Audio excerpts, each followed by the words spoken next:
Welcome to Dead and Roasted. What can I get you?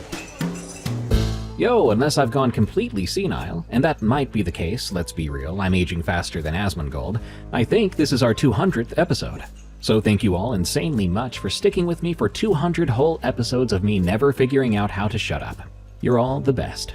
Quick warning though, I had a hankering for some school-related stories on this one, and I feel like school is kind of like work for people who don't have a career yet, so it counts. Anyway, prepare for skinwalkers, a glitch at Aldi, and extremely haunted schools. These are tales from the break room. And you should leave us a review or follow us on Spotify or Apple Podcasts. Thank you. Ghost at my law school. From Bob Wassabort. A few years ago, I attended law school in LA. I'd heard rumors it was haunted when I first started. And as a believer in the supernatural, I tried to stay away from spots at the school where people had seen spirits. I've encountered ghosts and what I'm sure was a demon before, making me wary of what people report as ghosts. While at school, I had multiple encounters with an entity that called herself Sharon, as well as other spirits. The first was late at night in the school's library. The library had 3 floors with a basement, ground, and second floor. I tried to stay on the ground and second floors, as the basement always scared me. It was designed in a way where if you whispered just right, it would always sound like a person was right next to you. It was also where one of the 2 restrooms was. I left my study group to use the restroom. When I got into the basement and turned the corner to the restroom, I saw a woman in an old vintage red dress. She reminded me of a secretary for some reason. She walked down the hall, and as I was curious who she was, I followed her. That hallway ended with a wide-open room filled with corrals and a dead end, with the only way out being behind me. When I got there, she was nowhere to be found, and I know for a fact I had not seen her come back down the hallway towards me. While I was walking around, I asked out loud, "Who's there?" I could feel something, and something whispered back, "Sharon." I left that basement so fast, my study group was confused as to why I was packing up like a madman. For the next 3 years, I only went into that basement whenever the sun was out. I'm also sure the woman I saw was not Sharon, but that's for later. The second encounter I had was on the second floor of the library, funny enough. My friend, I'll call her Elle, and I were getting ready for exams. We were in the library near closing. The second floor had a hallway of study rooms that were quite popular. All night I'd walked up and down, seeing who might still be there. We were in the last study room on our side of the hall, and by this point, there was no one else around. At closing, the lights to the rooms automatically go off, and when they did for us, we began to pack up to leave, as we both lived on campus. We were pretty spooked already, since it was darkish and no one was around. When I opened the door, we both heard what sounded like children laughing and playing. Elle told me, "Run," and we did. As we ran, we heard this loud thud above us, which was odd, as there was no other upper floor on this side of the building. We looked at each other as the sound kept going, and we heard a man yell before the last thud on the roof.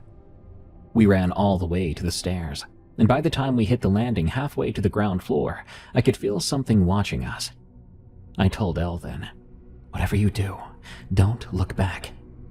I had no idea what was behind us, but I had the strangest feeling it was a woman. All I knew was if we did turn to look, we would not like what we saw. The librarian saw us running out the door, but looked as if it wasn't the first time it ever happened. After that, Elle and I never studied till closing again.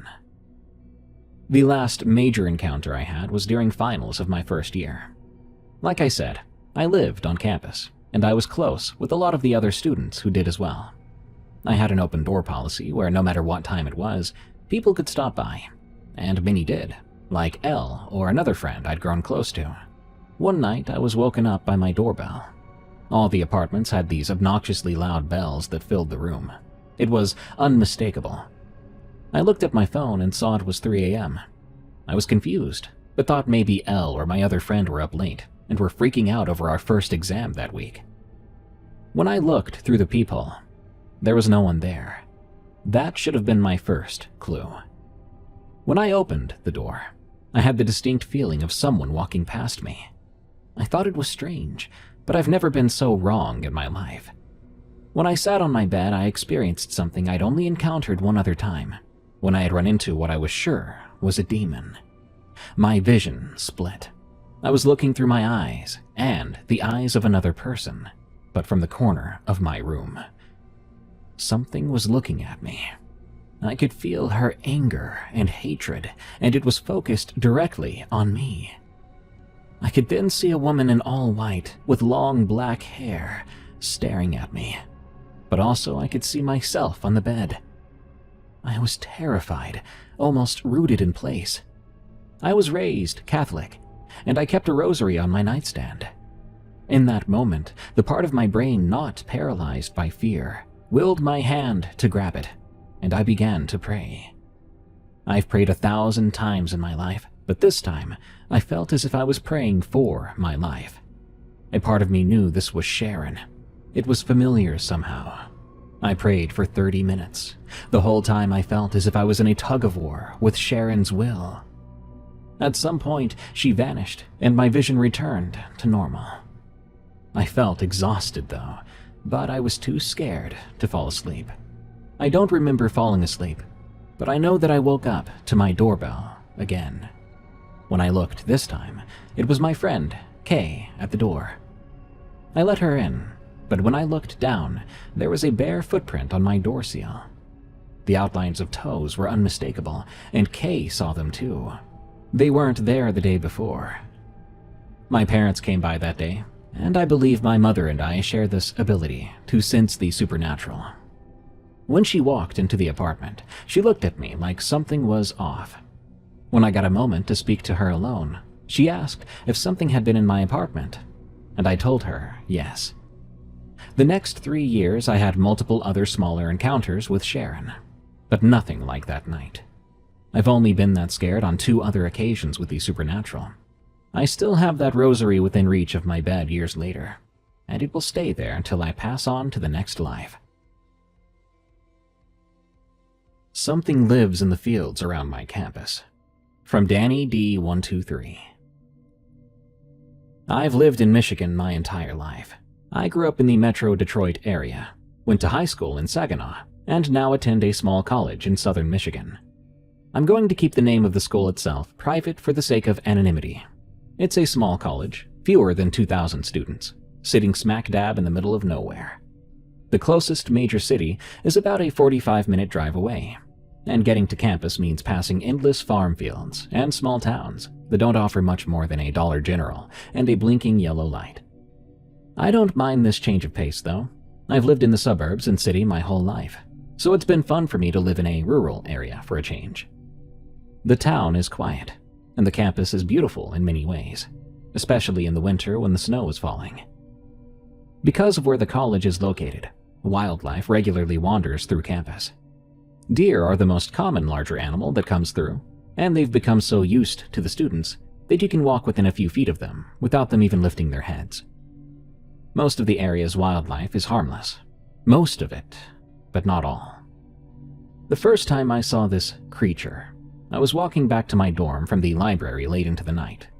It was after 1 in the morning, and the library had just closed. The snow was falling lightly, just enough to blur the edges of everything. My dormitory was located on the very edge of campus, about a 10-minute walk from the library. Beyond it were open fields, a patch of forest, and a small park owned by the college far off in the distance. As I walked along the sidewalk, beginning to wish I'd brought a heavier jacket, I glanced down the road toward my dorm. At first, I saw nothing out of the ordinary, only the snow-covered fields and the dull glow of a distant streetlight. But when I looked again, something was stepping out of the trees under the streetlight. At first, I assumed it was a dog of some sort. It looked like one from that distance. Maybe it was a stray or a farm dog that had gotten loose. But as it stepped fully into the light, I realized something was very wrong. It was enormous, larger than any dog I'd ever seen, and the way it moved wasn't right. It seemed to crawl on all fours, but not in the way a dog would. That was because whatever this thing was did not have regular front paws. What it had instead looked like oversized, heavily furred human hands. That was enough for me. I sprinted toward my dorm, slipping on the frozen ground, but managing to reach the door in record time. I never heard anything chase me, but I didn't look back. As far as I know, that creature never noticed me at all, but I wasn't going to sit around and wait for it to do that. For a while after this event, I tried explaining away what I'd seen. I told myself it was just exhaustion from studying, that the snow and darkness had distorted my vision, that it had been a normal, but oversized dog. However, nothing I came up with fully settled. Deep down, I knew what I'd seen could not be explained. But eventually, classes and exams pushed the memory of the encounter aside. Midterms turned into finals, and before I knew it, the semester was over. The next time I saw the creature was during the first semester of my sophomore year. It was still early in the semester, but classes were getting difficult. I was studying in my dorm room on the 3rd floor. From my window, I could see the wide field behind the building. Looking out, I saw a group of deer packed tightly together at the far end of the field. Something shot out across the field and caught my attention. I knew instantly what it was. The creature was sprinting across the field at an unnatural speed. It launched itself at one of the deer, which barely had any time to react. It slammed into the deer, tearing into its side with powerful jaws. Then, as if the deer weighed almost nothing to it, the creature lifted the thing off the ground and carried it off into the trees. I sat at my desk long after it was gone, frozen with fear and bewilderment. After that, I avoided the edges of campus at all costs, as much as I possibly could, especially after dark, which wasn't easy given the campus's small size. I even considered switching dorms to a building closer to the center of campus. But in the end, I stayed where I was, not wanting to leave my friends and the nice room I had. A month after that, I had my third and final encounter. I was driving home for the weekend, but due to an on-campus event, which ran later than expected, the sun had already set. As I drove down the road leading away from campus, I noticed something lying in the left lane. As I got closer, I realized it was a deer. This deer, however, had not been hit by a car. Deep gouges had been torn through its side, as if massive fangs had ripped the flesh to ribbons. I slowed down, got over to the other side of the road, and passed it, feeling uneasy. Then I checked my rearview mirror. Standing in the middle of the road, beside the mutilated deer, was the same creature. This time, I could see it clearly. It had to be 8 feet tall. Black and gray fur covered a heavily muscle-bound body. Its mouth was full of long fangs, dripping with what looked like blood. And it wasn't on all fours. It was standing upright on 2 legs, watching me. I floored it. I don't know why it didn't chase me. It easily could have. I'd already seen how fast it could move. Instead, it just stood there, staring as I sped away. I never saw it again. Whatever it was, it never seemed all that interested in me, thank God. I'm very grateful for that. Still, knowing something like that exists somewhere near where I live keeps me awake some nights. It's been nearly a year since my last encounter. Whether it left the area to find new hunting grounds or is still roaming the fields around my college, I'm not sure. But I won't be upset if I never have to see it again. The Original Inhabitant, from Creek Peeper 22. I stopped telling this story out loud because people always want me to turn it into a joke. I can't do that without feeling stupid. I can still picture one part of it too clearly, and once you see something like that, it sits in your head for a very long time. In 2012, I was a sophomore at a college in Oregon. That fall, it rained all the time. The dorm I lived in was one of those older brick buildings that had been quote-unquote updated a dozen times without ever really feeling modern. The carpet was always damp, and the air always smelled faintly of detergent because the laundry room was in the basement, and the vents never did their job quite right. The building was 4 floors with a basement. The layout was simple. 1 long hallway on each floor, doors on both sides, a lounge near the stairwell, vending machines at the far end. You could hear everything through the walls. So most nights, you would hear someone's music, people in the hallway, the occasional argument, and somebody laughing out loud. There was also the story everybody knew by the second week. They called it the Walker, though I've also heard it called the Surveyor. Depends on who you talk to. The actual details change here and there, but the core of the story is always the same. Late at night, you would hear slow footsteps in the hallway when no one was there. Sometimes you would hear them above you, even when you were on the top floor. Sometimes the steps would stop outside a door for a long time. People claimed they could feel when it was outside their door. I didn't take this seriously. I'd lived in enough old buildings to know they make noise. Could be pipes clicking or floors settling. People act weird in dorms because they're tired and half drunk and want a story. The only part of the legend that stands out to me was what older students would say when they got quiet. They would say it wasn't a dorm ghost. They would say the land had history and the building set on something the school never talked about. They never had a solid explanation as to what that was, which was part of what made it stick for me. It was just vague enough, so anybody could fit it to whatever they already believed. But I filed it away as dorm nonsense, until late one Friday night. A bunch of us ended up in my room because my roommate, Ethan, had a bottle, and we were bored. It was raining hard enough that you could hear it through the window, even with the music turned up. There were 8 people in a room built for 2. We had a laptop going with a playlist. We had cheap cups.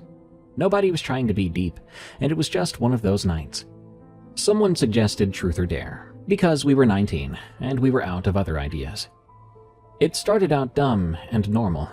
Text somebody, do a shot, go ask the RA something stupid. People were laughing.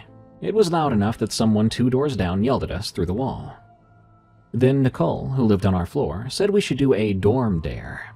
She said it like she was proud of herself for thinking of it. She asked if we'd heard the story about the 4th floor and the service hallway. Everybody had heard some version, but I hadn't heard all the details.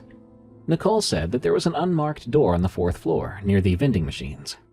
Behind it was a narrow hallway used by maintenance.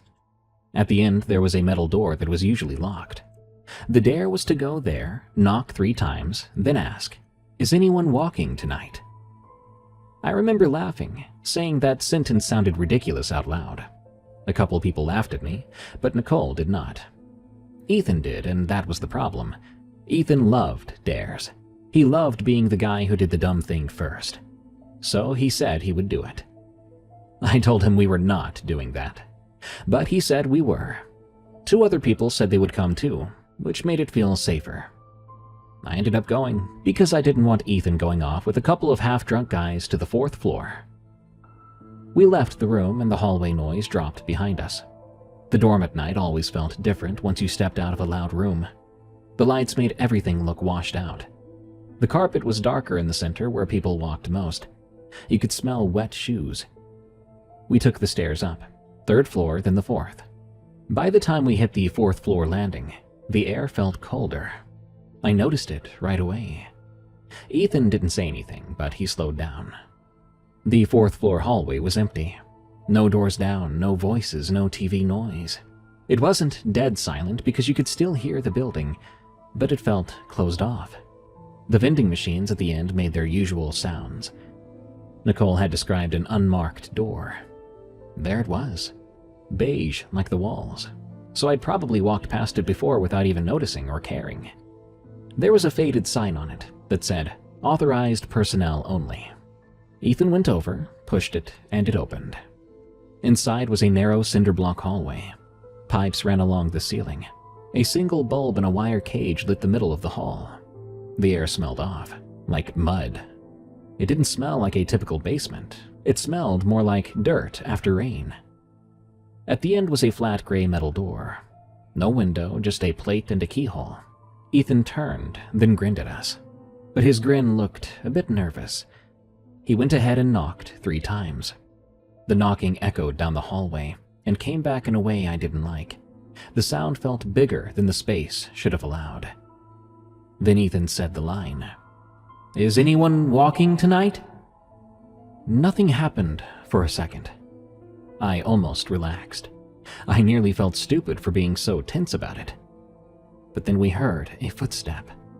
It sounded like it was above us, which made no sense as we were on the 4th floor. Then I realized it wasn't above us, it was behind us, in the service hallway, coming from the direction of the door we had just used. Another step, then another. Slow steps, close enough that I could tell it was not the usual building noise. It sounded like someone putting their full weight down on each step. One of the guys whispered, "Stop it." He sounded scared. Nobody had done anything, though. Ethan took a step backward until his shoulder hit the metal door. I could see his throat moving when he swallowed. The footsteps kept coming. They didn't speed up, nor did they slow down. I turned to look down the service hallway toward the door we came in through. But it was empty. There was nowhere someone could hide. It was just a straight hallway. The light did not reach the doorway well, but I could still see the outline. Nobody was there. The footsteps stopped about 10 feet behind us, and the air grew freezing cold. It felt harder to breathe, not because I was choking, but because my body was trying to stay quiet. That's when the bulb in the wire cage flickered and went out. Ethan pulled out his phone and turned on the flashlight. The beam was shaky. It lit up the cinder block walls and the pipes. That's when I saw the handprints. They were on the wall to our left, wet and dark. They weren't dusty. They had edges. You could see finger shapes. They started at about waist height and continued upward in a staggered line, higher than any of us could reach without standing on something. Ethan whispered, "No." From the metal door in front of us, we heard a scratch. It sounded like nails dragging slowly across paint. Ethan stepped away from the door so fast that he nearly hit me. He swung the flashlight beam around, and it caught more wet marks on the pipes. Then, on the ceiling. I stood there staring at the ceiling, because my brain could not accept what I was seeing. The scratch came again, longer now. Then a voice spoke from behind us. It was quiet, but it wasn't far away. It was close enough to make my skin tighten, and it sounded exactly like the words, "You asked." Nobody moved for a second. Then Ethan grabbed my sleeve and pulled. We turned toward the exit door and started walking fast. We didn't run, and that wasn't bravery. It was fear. None of us wanted to make a mistake that felt like breaking a rule. When we hit the service door and pushed back into the normal hallway, the lights were on and the vending machines were humming. It should have felt normal, but it didn't. Wet footprints had appeared on the carpet outside the service door. Bare footprints. These were not normal. The toes were much too long. The stride between them was too long for a person walking at a normal pace. The prints went straight toward the stairwell door, which was about 20 feet away. Then they did something I still don't know how to explain. They continued up the wall beside the stairwell door. The wet marks went vertical, climbing from the carpet up the painted wall. The last print was near the ceiling, right at the corner where the wall met the ceiling tile. Then they stopped. Ethan stood staring with his phone light pointed at them, and his mouth was wide open. One of the other guys whispered, "I can't," and he started to back away. We went down the stairs. We didn't talk until we got back to our floor. When we got back into my room, everybody went quiet. They could tell by our faces that we were not joking. Ethan held up his phone and said he had an incoming call while we were in the service hallway. It was time-stamped, and there was no number. The screen showed a blank where a number should have been. Nicole even looked pale, and I realized she was not enjoying this. We tried to calm ourselves down by blaming each other, which is what people do. We said someone must have been messing with us. Someone must have planted something. Someone must have poured some water. Someone must have found a way to do that voice. But that doesn't make complete sense. We couldn't figure out how wet, bare footprints could appear and go up a wall. We couldn't figure out where the water smell in the service hallway came from. We could not figure out the handprints. People left after that. Nobody wanted to keep drinking or keep playing anything. Later that night, after the room was quiet and Ethan was sleeping, I heard footsteps above us. We were on the second floor. The footsteps were slow, not stomping. They moved back and forth, covering the same stretch over and over. I lay there staring at the ceiling, counting my breath because I didn't want to move. At some point, I felt something touch my wrist. It was cold, damp. I sat up so fast that I nearly fell off the bed. but there was nothing there. The next morning, I went to the library. I just didn't know what else to do. I ended up in a section that had old campus planning documents and local history junk. I didn't even know our library had that until I started wandering. I had a binder that had maps and project summaries from campus expansion. I flipped through it until I saw a map that showed the area where the dorm had been built. It had a note on it, small and bland, that made my stomach drop. Former settlement site. Cleared. Relocated. There were no details or notes about what relocated meant. I do not know who lived here before us, but I do know that after reading that, I could smell that mud smell again, the one from the service hallway, so I left the library. I put in a transfer to get out of that dorm at the end of the year. As far as I know, plenty of people have stayed there and never had a problem. And most folks probably think that legend is funny and not real. But I believe it. The Echo of a Man, from Somnians. I lost my left hand when I was a kid. I say lost because it's the easiest way to put it without having to explain the whole story every time. It was an accident, and it was stupid, and it was fast, and it changed everything forever. I'm fine now. I've been doing two-handed jobs with one hand for most of my life, so I'm not here for sympathy. But it matters to this story because it affects what I notice and what I don't. And yes, it does take a while to write something like this up. I work at Aldi. I've worked there long enough that most things feel automatic for me. I know where everything is without thinking and what noises are normal, like when the freezer is about to throw a fit, or the way the floor squeaks when you walk on it after it's been mopped. I also know how people act when they come in and want to steal something. I know how people act when they come in because they're lonely or want somewhere warm. This happened 3 years ago. I still think about it sometimes when I'm closing, and the store gets that empty feeling.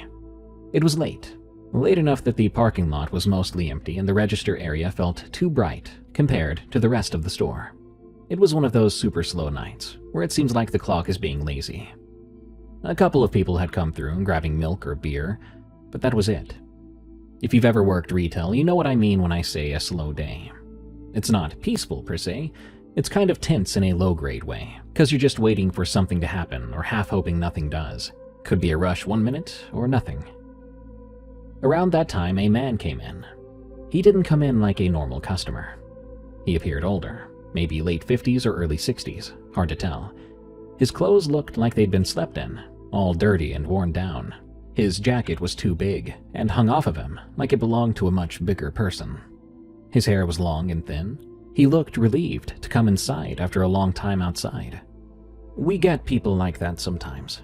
I'm not saying that to be cruel, it's just true. A lot of stores have to deal with it. The managers usually want us to discourage loitering. They don't want the store turning into a hangout spot.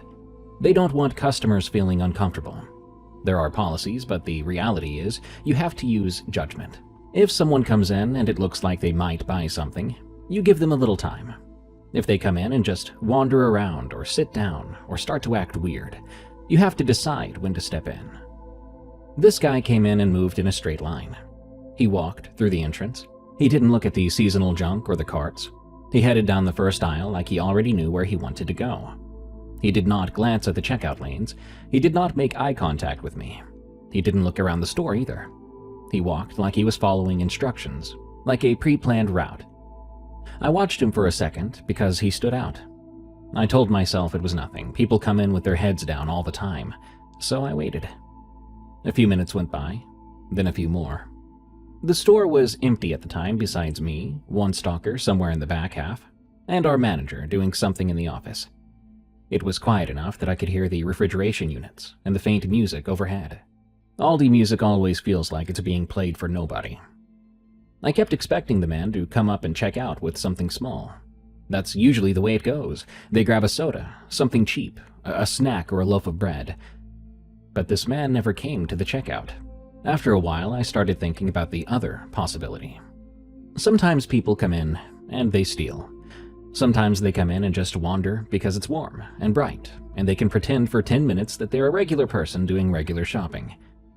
I waited longer than I usually would, because I didn't want to make a big deal if he was actually buying something. I also didn't want to be that employee who jumps on someone just because they look homeless. I've seen some coworkers I will not name do that, and it always feels gross. Most of the time it escalates for no reason. But he had been in there long enough that it was feeling odd. The store wasn't big. You can't wander around in an Aldi for 20 minutes without looping around. So I got up from the register and walked out from behind the lane. I went down the aisle he had gone down. I scanned the lanes between shelves as I walked, but I didn't see him. I went farther back, toward the middle. I checked by the coolers. I checked the aisle where the bread was, and the aisle with the canned stuff. I walked past end caps and looked down each row, but the man wasn't there. I felt a little stupid. I thought maybe he had come up while I was looking away, deciding not to buy anything, and left. People do that all the time. I walked back toward the front. The entrance door didn't make its usual sound, and I didn't hear it open. I didn't hear anyone around. The store still felt empty, like it was before he ever came. I got back behind the register and told myself he was just gone. I went back to staring at the lane, waiting for the next customer, thinking about what I still needed to do before close. A couple minutes passed, but then I saw him again. He came in the same way as before. Through the front doors, same speed, straight in a line down the first aisle. He didn't look at me and did not hesitate. I sat up a little straighter, because my brain took a second to catch up. My first thought was, did he leave and come back in without me noticing? That is possible. I felt embarrassed a bit, thinking I might have missed him leaving in the first place. The door is very visible from the register, but you get distracted sometimes. You look down, you look at your screen, you zone out. Still, the way he entered again this time bothered me.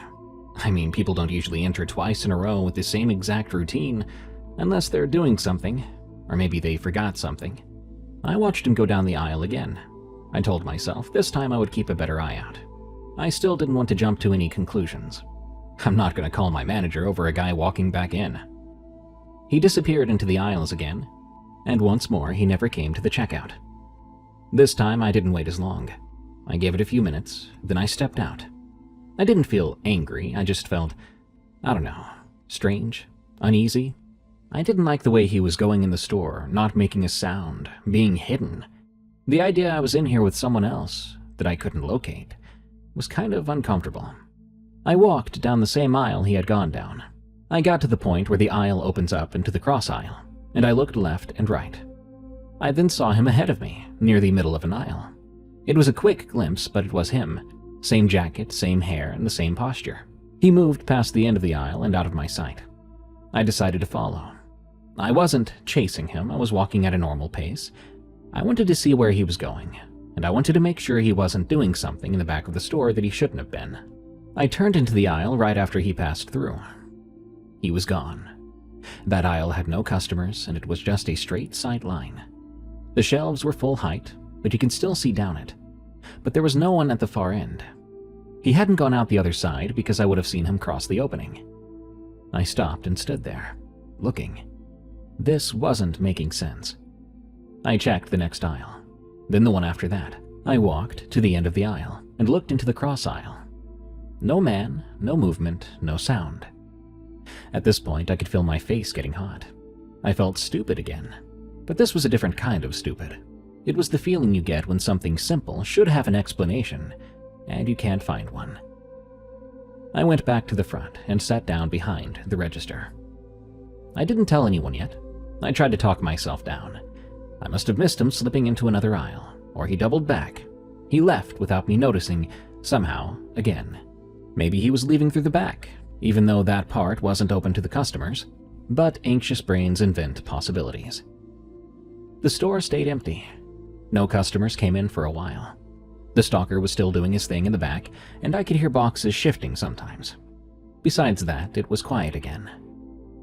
About an hour later, the same man came in a third time, and I kid you not, he had the exact same look, movement, direction, head down, everything.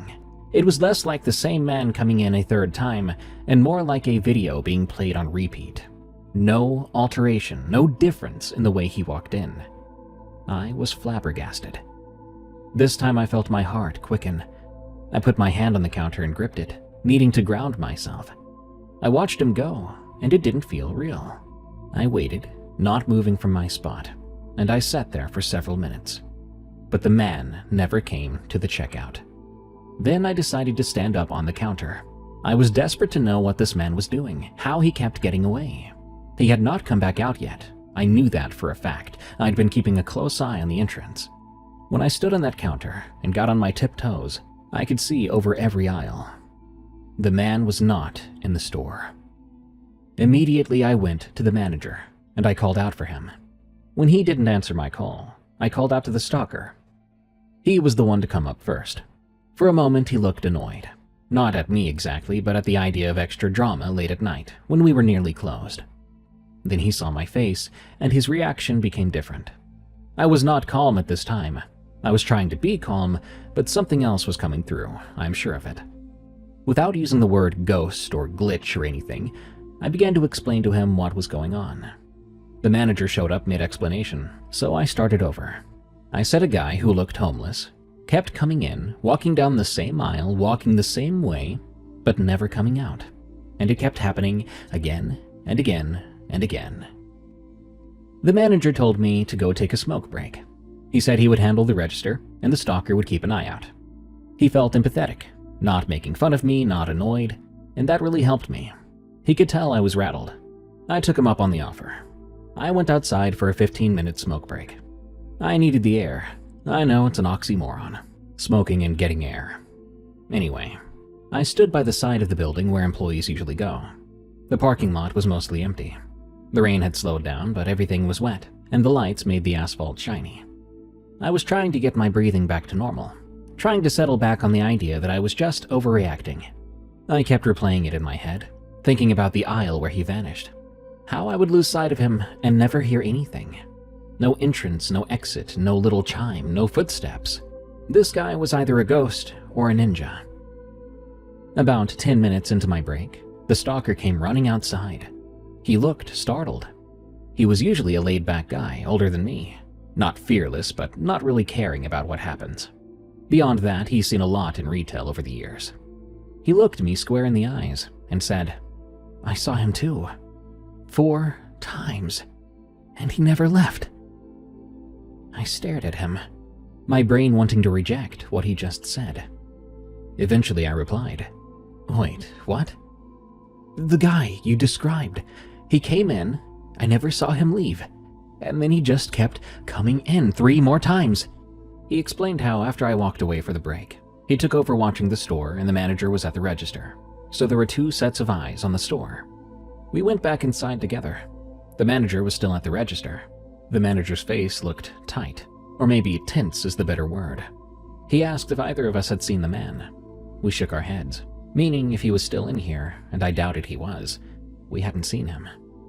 The 3 of us searched the entire store, every aisle. We checked the back area that customers aren't supposed to go into.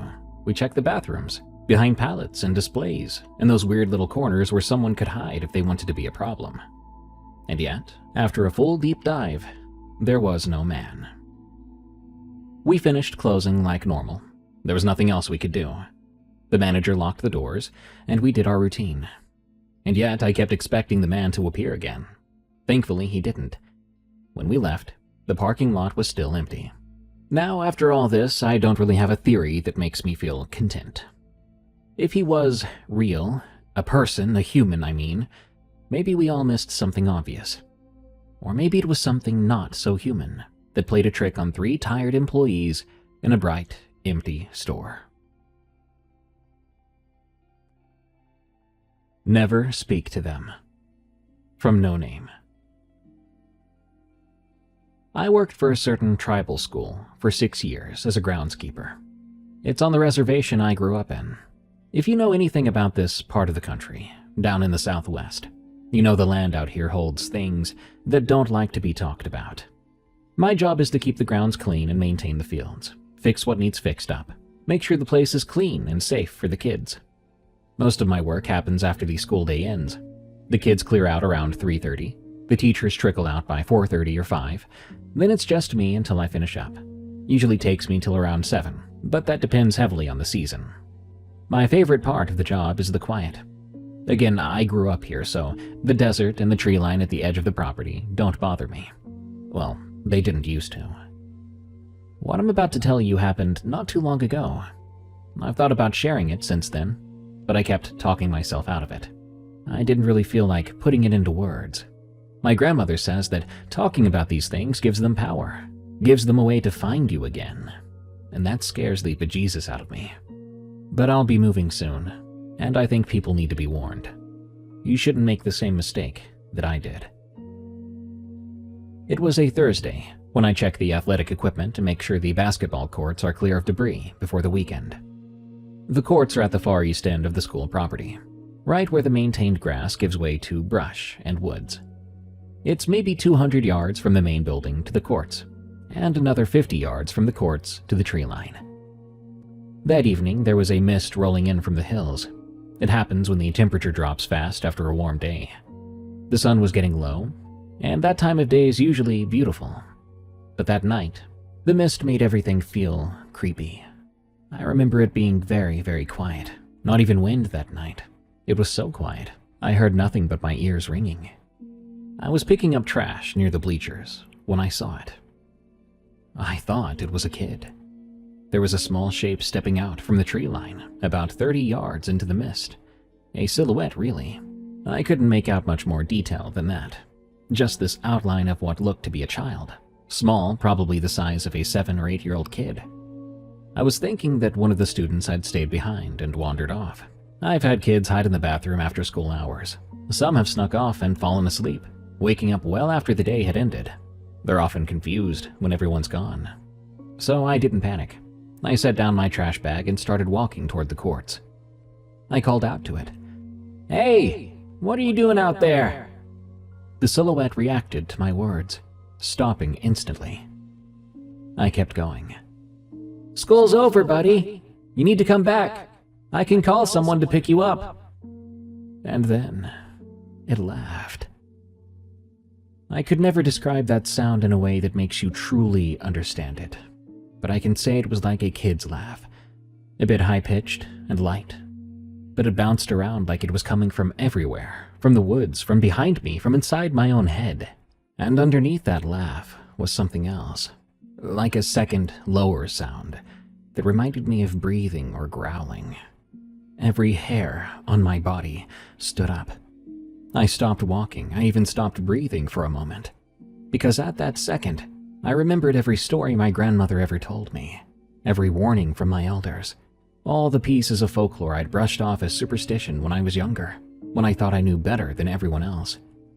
You don't speak to them. You do not acknowledge them. You don't give them your attention, because your attention is an invitation. And I had just called out to it, twice. The silhouette stood there for another few seconds. I couldn't see its face, couldn't see anything but that small dark shape against the gray mist. Then, slowly, it turned and walked back into the woods. I stood frozen until it disappeared completely into the trees. When I could finally move again, I walked back to the main building as quickly as I could. I had about an hour left on my shift. I spent it inside the building, finding busy work in the hallways and the gym. I mopped floors that didn't need any more mopping, and I checked locks that were already locked. Anything I could do to stay inside, stay in the light, stay away from the windows that faced the tree line. The whole time I felt watched. You can call it paranoia, but it felt more like knowing, like I knew something was coming or waiting. By the time 7 p.m. came around, the sun was almost completely down. The parking lot had one working light, and it barely covered a quarter of the gravel lot. My stupid self had parked the truck near the far end. I always leave the closer spots for teachers and visitors to be nice, but that day I regretted it. I walked to my truck with my keys in hand. I didn't dare look at the tree line. I kept my eyes straight ahead. I got to my truck door, unlocked it, and climbed in. Then I pulled the door shut behind me. And the second I did that, something landed on the roof of my truck. The entire vehicle rocked. The impact was so hard I thought the roof might cave in. I yelled, and I slammed my hand down on the lock button so hard I thought I broke it. Then the other sounds started. Scraping, clawing sounds, like something with long, hard nails trying to dig through the metal above my head. I could hear it moving and shifting its weight, dragging something sharp across the roof in long strokes. It wasn't frantic. It was steady, just working its way through. I couldn't even move. I sat there with my hands locked on the steering wheel, staring straight ahead, too scared to even turn my head. I thought about just starting the truck and flooring it, but I couldn't even move my hands towards the ignition. Then I thought about my phone. Could I call someone? What could they even do? And wouldn't that require further acknowledgement? Suddenly, the scraping stopped. For a few seconds, there was nothing, just silence and my own breathing. Then I heard it move to the front of the truck. The hood dipped slightly under its weight. It was right there, right on the other side of the windshield, but it was too dark to see anything clearly. Just a shape, a mass. I squeezed my eyes shut. I couldn't help it. I didn't want to see it. I was just too scared. I was shaking so hard that now I was shaking the truck. Or maybe it was still the thing moving. I couldn't tell. Suddenly, it jumped. I heard it leave the hood with a sound like a coiled spring releasing. My eyes flew open just in time to see something land in the gravel about 20 feet ahead of my truck. It was lit for a moment by the distant parking lot light. Primarily what I saw were legs.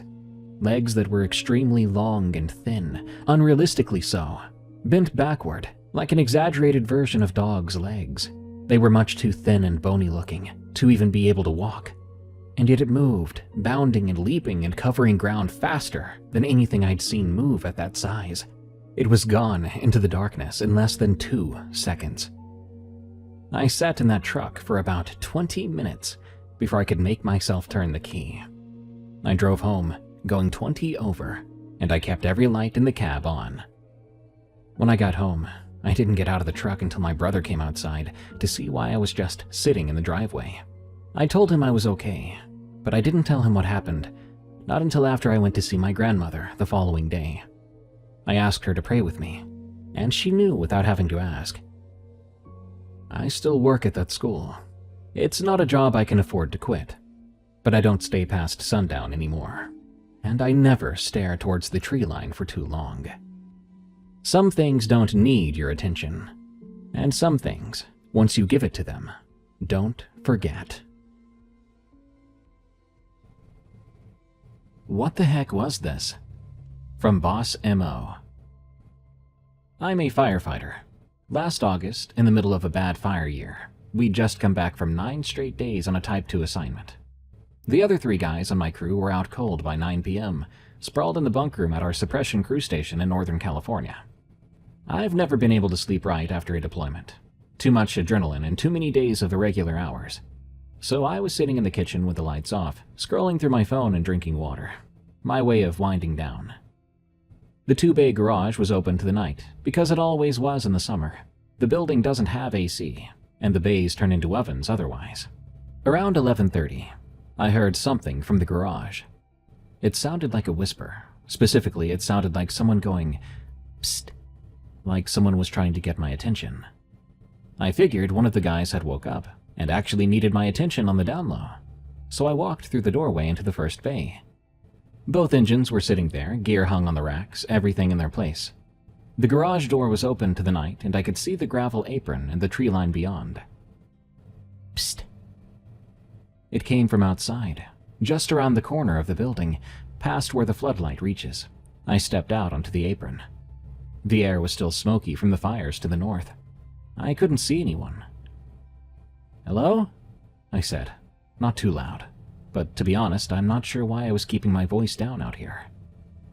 There was nothing at first, until, "Psst, over here." Now, it sounded like words, and yet it did not sound like speech. Imagine how a lyrebird mimics noises. It can sound like an almost perfect imitation, but you can tell that it doesn't come from the actual source. That's the best I can do to describe it. It was coming from the far corner of the building where the brush starts. I walked toward it, and everything, I noticed, was dead silent. I was about 15 feet from the corner, when something moved in the brush ahead. Something big. Big enough that the bushes parted and swayed, like something heavy had just passed through. I stopped walking. I could hear it settling in there, branches creaking, and then it went still. Psst, over here. The sound came from inside the brush, about 10 feet from me, low to the ground, but not low enough. Whatever was making that sound, it was right there, hidden, waiting, and wanting me to come closer.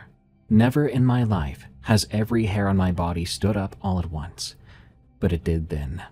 And every cell that made me up was screaming at me not to run, but to go back inside, calmly, as calmly as I could. So I started to back up, one step at a time, never turning around, until I hit the gravel apron and the floodlight was on me again. Then I went inside and pulled down the garage doors, and I sat in the kitchen until sunrise.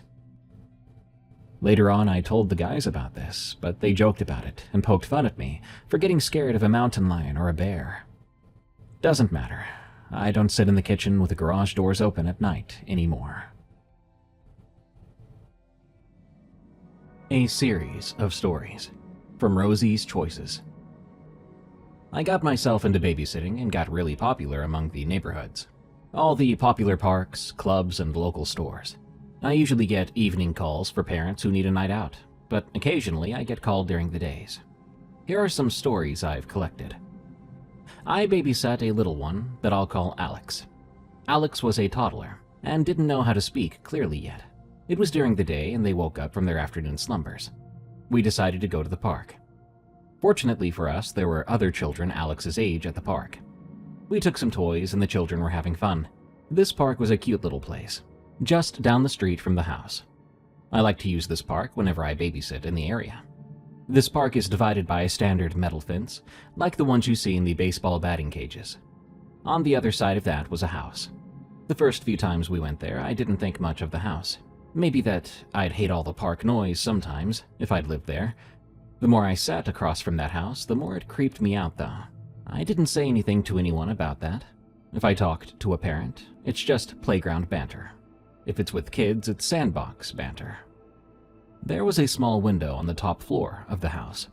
The lights were always off there, or at least very dimly lit. You could almost see the dark wallpaper with a few picture frames on the walls. On that day, Alex was happily throwing a ball against the fence. I was encouraging them to throw the ball higher. They were trying, then suddenly stopped. Slowly, they looked up at the window and pointed, then began to cry. I held them and consoled them, trying to figure out what happened. The window that they pointed at, there was nothing there. That room was dark. The crying started to worsen, so I carried them to the bench to go somewhere else, to get away from the house. Other parents also saw the sudden stop and pointing. They came over and told me that that house always creeped them out too. But admittedly, they didn't want to sound crazy, so they hadn't said anything until now. One other nanny came with us to a local children's store to look at some toys and books. She told me to be careful. Kids are more vulnerable to certain things. We never know how, if, or when they'll come into contact with unexplainable things. I worked at a private residence for the first time. I was there for a week to cover their sitter's vacation. They were coming back from a family trip and asked me to come in the day before to collect the keys and get a tour. I met the house manager.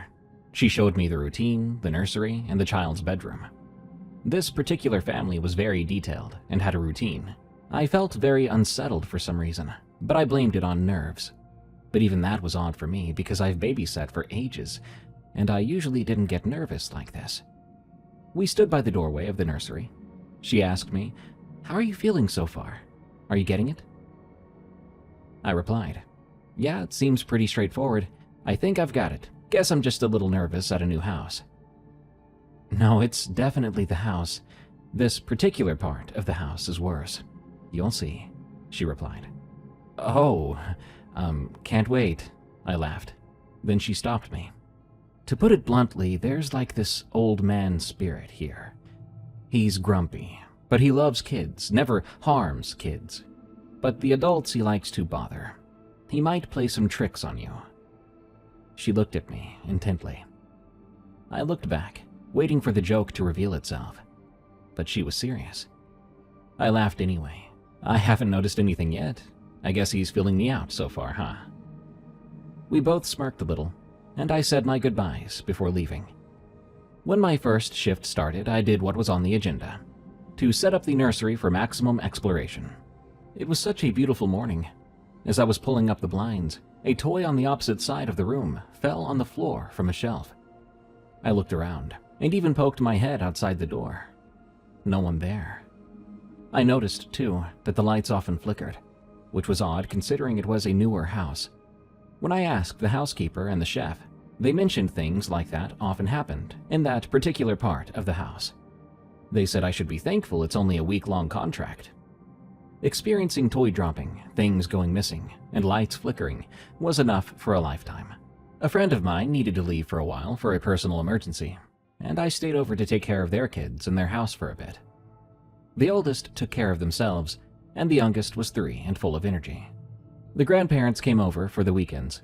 They gave me the weekend to settle in, since this was very last minute, and the grandparents didn't have the energy to do it for that long. They went out for the day, and they said they may come back late. I've known this 3-year-old since he was in the mommy's tummy. I've hit the auntie status. He was so excited that I would be staying with him. This was during the wintertime. It got dark before 6 p.m.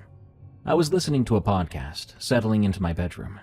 I had the door open, and in the corner of my room I saw a shadow running into the closet. I snuck in and said, "Boo!" but there was no one in there. I walked out of the room and walked around the house. There wasn't anyone home.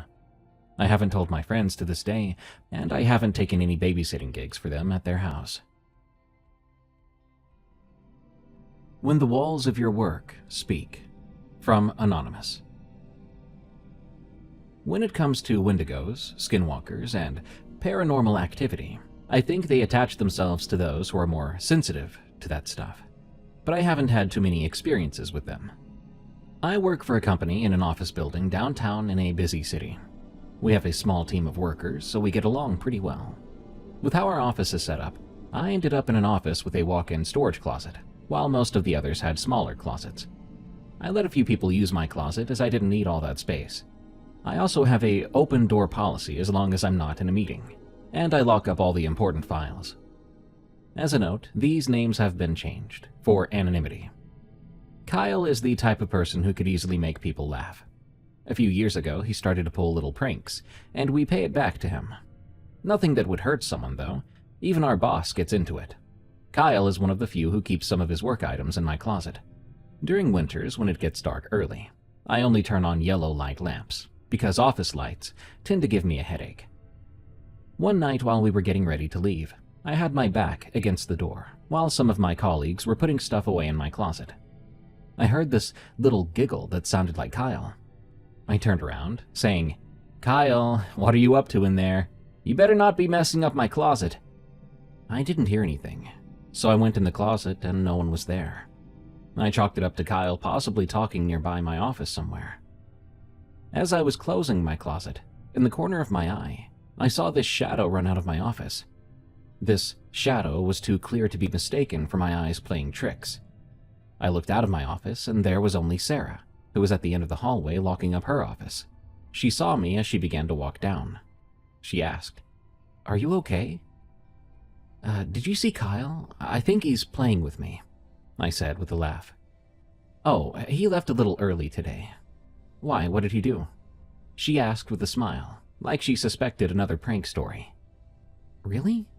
I don't want to sound crazy, but what? What happened?" She sounded concerned now. "I heard a giggle in my closet. It sounded like him. Then this shadow ran out. That's why I poked my head out of my office just now. I thought I'd see him," I said. She looked at me like she didn't really believe me, then said, "Probably lights playing tricks on you, or he's gotten you on edge. But no, he's not here right now." She waited for me to grab my bags and we left together. A few weeks later, I went to our community workstation with an armful of stuff and forgot my ID badge, which works as a card key to enter certain areas of the office. I asked Kyle, who was walking past my office at the moment, if he could grab my badge from my desk for me. He came out and told me that it wasn't there. At first, I thought he was playing around and laughed. "Kyle, are you being serious?" He replied, "Yeah, there's no badge on your desk. All seriousness." I went back and it really wasn't on my desk. I remember taking it off to readjust my clothes and leaving it on my desk. I checked my bags, the floor, my drawer, the closet, my jacket pockets, and retraced my steps where I'd been in my office. I know it had to be in my office somewhere. I had just used it before this. I couldn't find it all morning, so I let management know it had gotten lost. Everyone asked Kyle if he took it, and he said he really hadn't touched it, and that he wouldn't go as far as to ruin someone else's work, which is true. He hasn't done anything that could jeopardize people's work. For the rest of the day, I'd been locking my office door whenever I left. A few of us went out for lunch, and when I went back to my desk, it was sitting exactly where I'd left it when I first took it off. I asked the office manager, Candace, if she or our boss dropped it off while we were out. She said that no one had been in my office since we left, at least not to her knowledge, but she was in the bullpen since we left, and no one went in. Candace and our boss would be the only ones who would have the key to my office. I told Sarah and Kyle about where I found it. They seemed genuinely as dumbfounded as I was, because we were looking for it together. About a week after that, I noticed how things shifted around my office. Except it's not just my office. Others were experiencing it as well. I've been in this company and this office long enough to know all the normal sounds that it makes. It started with a pile of folders behind me. It slid as if something bumped into it when nothing had. Things would fall off the shelves in my closet when they never had before. A coworker I share a wall with, it once sounded like he threw something or punched the wall we shared. When I went to check in on him, his shelf had fallen, and a few things fell that made those sounds out of the blue. Sarah and Kyle also mentioned how some things are always slightly off. Kyle accused us jokingly that we moved his stapler under his desk as a joke, when we hadn't. Sarah mentioned she would find her lunch bag under her desk all the time, when she normally places it on the counter behind her. We thought it was just one-off experiences, or that we were pulling jokes on each other. But now we are experiencing things together still, like sometimes we hear tapping on our walls, as if someone is knocking on our door, or someone is moving stuff around us. We often get college interns or high school students as volunteers. It's not weird to get assigned interns every college semester. On my intern Fiona's first day, she was brought to my office around 9 a.m. After we got acquainted, I gave her a desk in my office, and we went on a tour. I noticed she was quiet, maybe shy in nature. I didn't think too much of it when she didn't say much, as I'm also an introvert. I can be a person of few words sometimes. I assigned her to read over our manual. I noticed she kept her jacket and her backpack on the whole time. I told her she was welcome to get comfortable. She could hang her jacket in my closet. It's relatively safe, I told her. She could use a locking drawer as her locker too, and she said she was fine. A while later, she told me that she was done with our manual. I gave her easy first day tasks, mostly to get her familiar with the office layout. One of those tasks was to take some documents to the boss's office, which was at the other end of the office. After about 10 to 15 minutes, I didn't see her. I called my boss and asked if she got there all right to drop off the documents. He said that he got them about 10 minutes ago. I texted and called her, but there wasn't a response. I decided to take a walk around the office, in case she'd gotten herself lost. I was talking to one of my colleagues when I noticed Fiona turning into the hallway to the washroom and emergency staircase. I excused myself and headed to that hallway. When I got closer, I called her name. "Fiona!" I didn't get a response. I opened the emergency exit door. I didn't hear anyone on the staircase, but I still called out again. "Fiona!" Still no response. I was heading back to the hall to check the washroom when I saw her coming out of the washroom. "Hey, Fiona!" She didn't even flinch or turn. She just turned toward the corner away from my office. When I also turned the corner, she wasn't there anymore. There wasn't anywhere she could go from there other than other offices. If she wanted to leave, she'd need to wait for the elevators.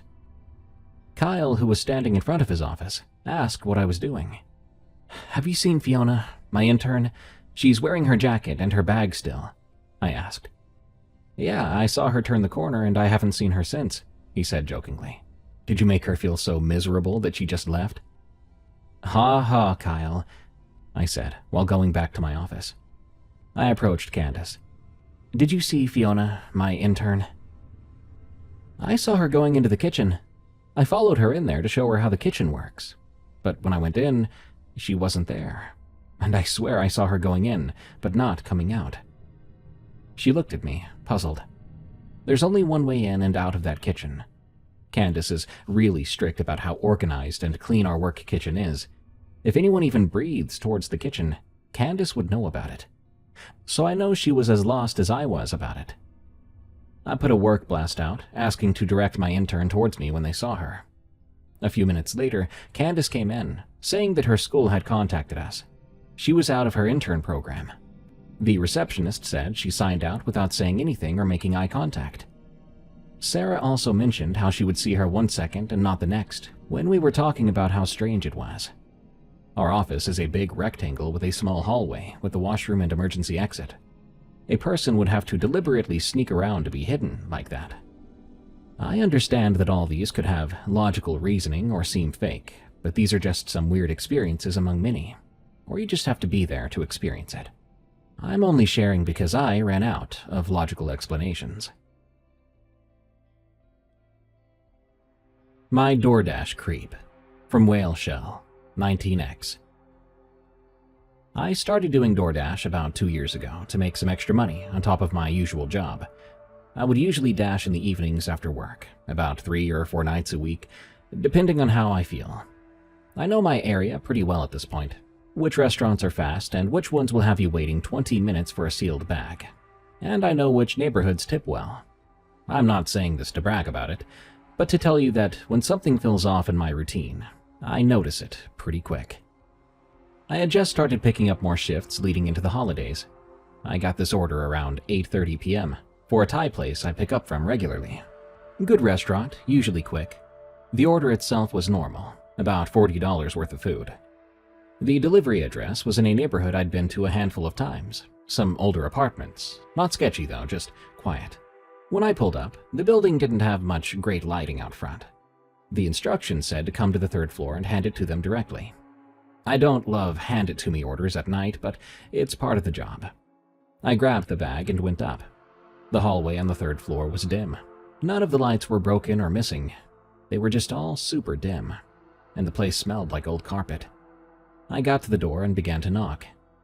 There was no response at all for about 30 seconds. So I knocked again. I could hear movement inside now, like someone shuffling, but still no one came to the door. I was about to just leave it and take a photo when the door opened maybe 4 inches. They didn't have a chain, I noticed. They just cracked it open barely enough to see a sliver of face. It was a man, seemed to be in his mid-40s. He didn't say a word. He stared at me through that little crack. "Hey, I've got your DoorDash order," I said, holding the bag back up. He didn't reach for it, but he did keep staring. At me, not the bag. After what felt like ages, but was probably 5 seconds, he opened the door a little wider and took the bag without a word. He didn't close the door right away either. I said, "Have a good night," and I turned around and began to walk back down the hallway. But even then, I could still feel that he was standing there. I didn't want to look back. I got in my car and left. I rated the delivery as weird in my head and moved on. That's the thing about this job. You meet all kinds of people, and most of the awkward ones are just socially off. It doesn't always mean more than that. About a week later, I was doing a delivery in a completely different part of town. I had just dropped off an order at a house and was walking back to my car when I noticed a dark sedan parked across the street with its headlights off. Someone was sitting in the driver's seat, though. I could tell. I wouldn't have thought twice about it, except that when I pulled away, the sedan pulled out behind me. Coincidence, I hoped. It followed me, though, for about 6 turns before I told myself I was being paranoid again, and it turned off. But this happened again about 3 days later. It was a different neighborhood, the same dark sedan, though. I was picking up from a burger place, and when I came out with the order, I saw it parked in the lot. I couldn't see the driver clearly, but someone was in there. I did my delivery, and even took a weird route home, turning randomly through side streets. I didn't see the car again that night, but something in my gut wouldn't let me relax. Over the next 2 weeks, I saw that sedan at least 5 more times, always during my dashes, always parked somewhere nearby, but never directly behind me for long. It was like whoever it was knew my general area but not my exact route. So I started changing things up, like when and where I dashed. I'd skip nights or drive to a zone 20 minutes away. For a few days, I didn't see it and thought maybe I'd been overthinking it. But then I came home one night after a shift, and my apartment door was unlocked. But I know I locked it before I left. I always lock it. I live alone, and locking the door is just automatic to me. I stood in the doorway for a minute and listened. Nothing. I walked through every room slowly, checking the closets, checking behind the shower curtain, but there was no one there. However, things were slightly off. A drawer in my kitchen was open about an inch. One of my couch cushions was shifted too, and my bedroom window, which I never opened, was now unlocked. Sure, none of it was dramatic enough to call the police over. Nothing was missing or broken, but I knew someone had been in my apartment. I decided to install a cheap camera inside my apartment the next day. I pointed it at the front door.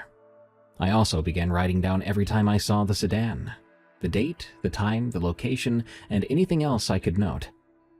I told my friend Maddie about everything.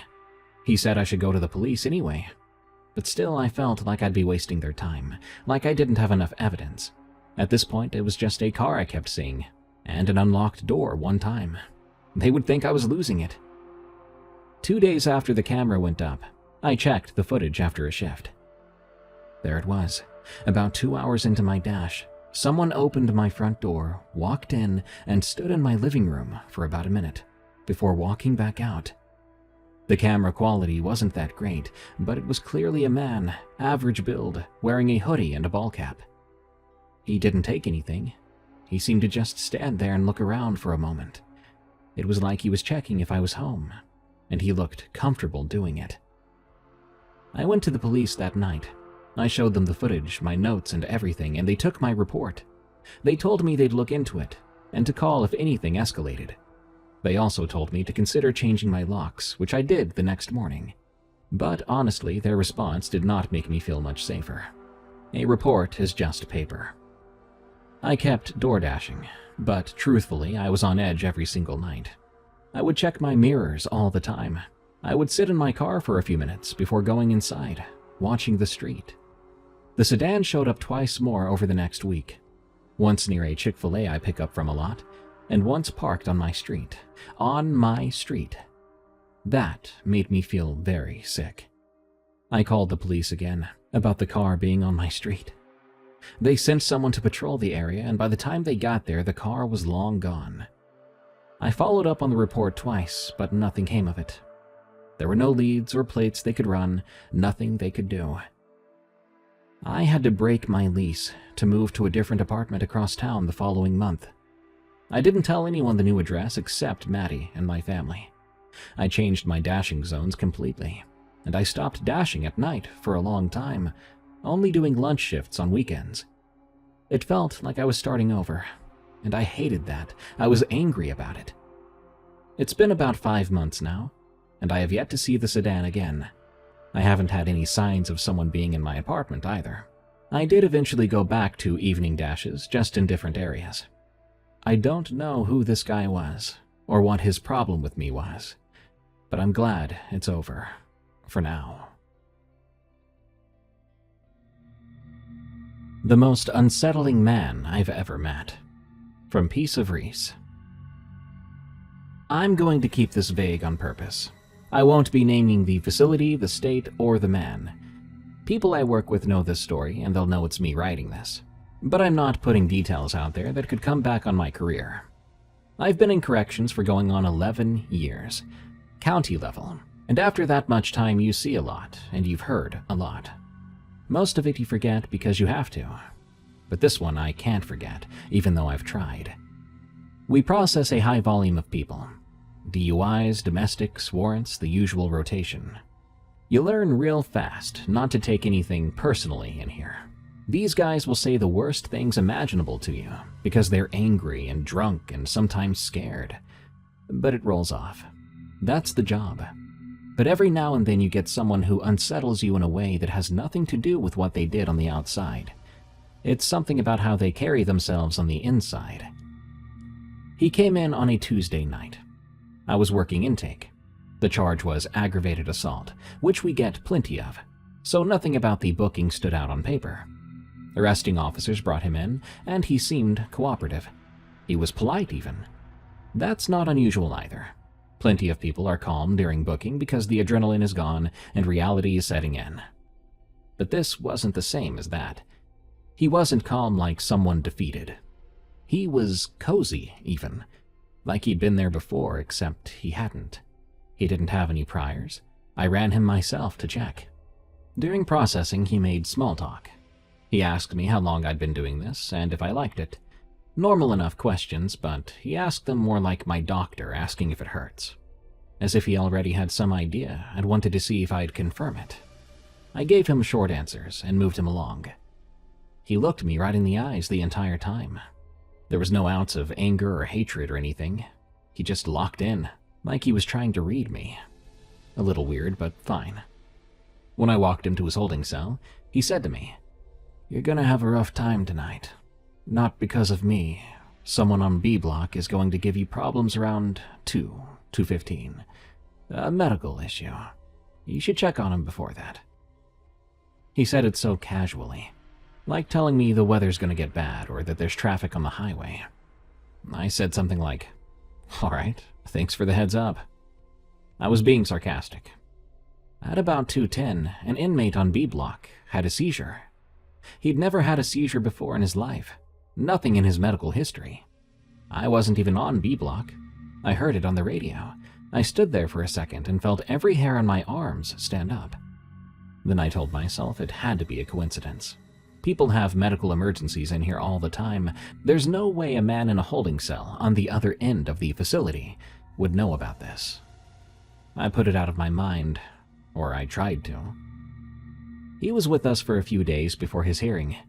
In that time, I interacted with him maybe 4 or 5 more times. Beyond the weirdness, he was a model detainee. No issues with other inmates or with staff. He followed every instruction immediately. But he talked. Not excessively and not loud, he'd just say things. Things that made you stop for half a second too long. I was doing a routine check and he was sitting on his bunk, hands in his lap, totally relaxed. He said then, "How's the daughter doing with the new school?"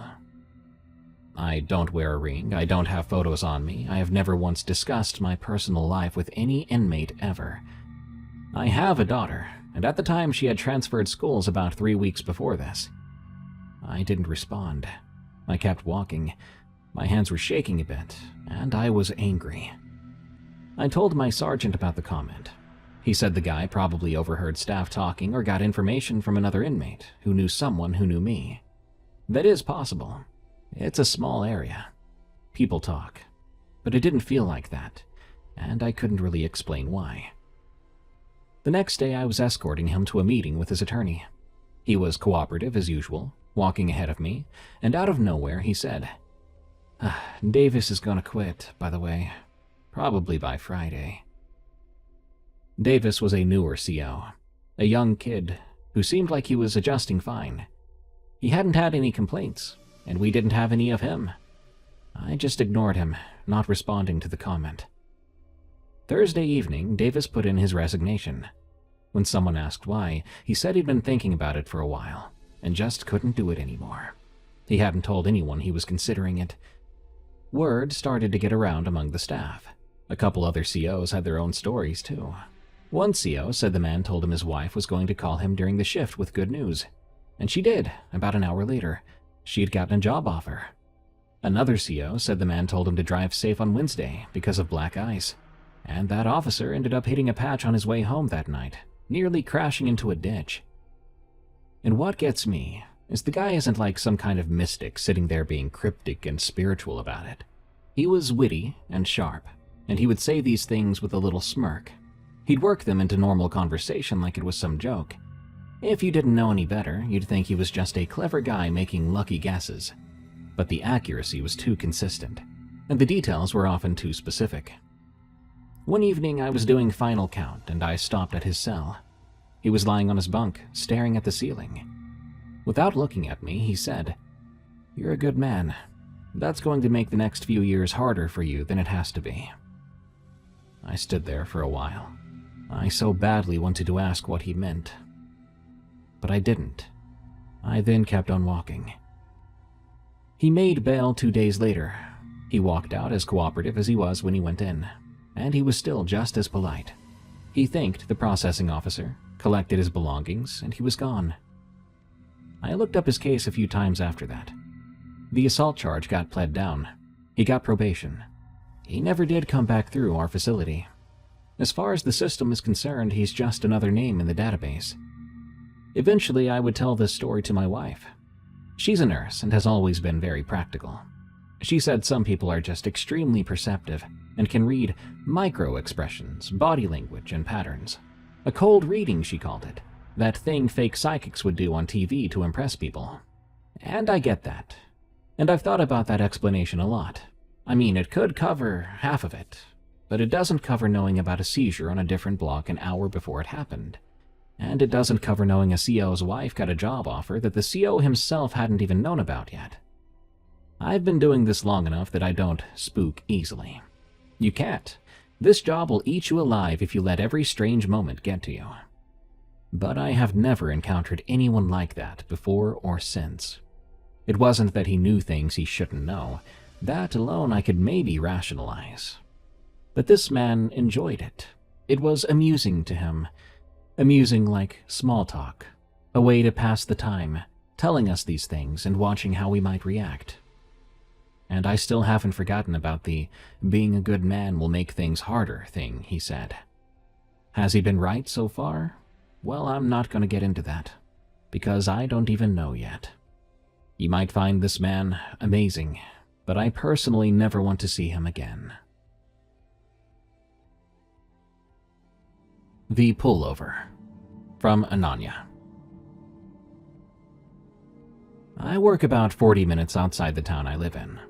Most of my drive is a 2-lane rural highway. For long stretches at a time, there might be no streetlights at all. I pass a few farms, a gas station that closes at 9, and that's about it. I've probably driven through here over 100, maybe even 1,000 times by now. It was around 10:30 p.m. I'd stayed late to finish something up. There was almost nobody on the road at the time, which is normal for that time. About halfway through the drive, though, I noticed headlights behind me. They'd come up pretty fast and were now sitting close to me. They weren't tailgating me yet, but they were closer than you'd expect on an empty road when they could easily just pass. Then the lights started to flash, red and blue, mounted behind the grille. I thought, great, maybe I was going a little fast and didn't notice. I slowed down and pulled onto the shoulder. The car pulled in behind me.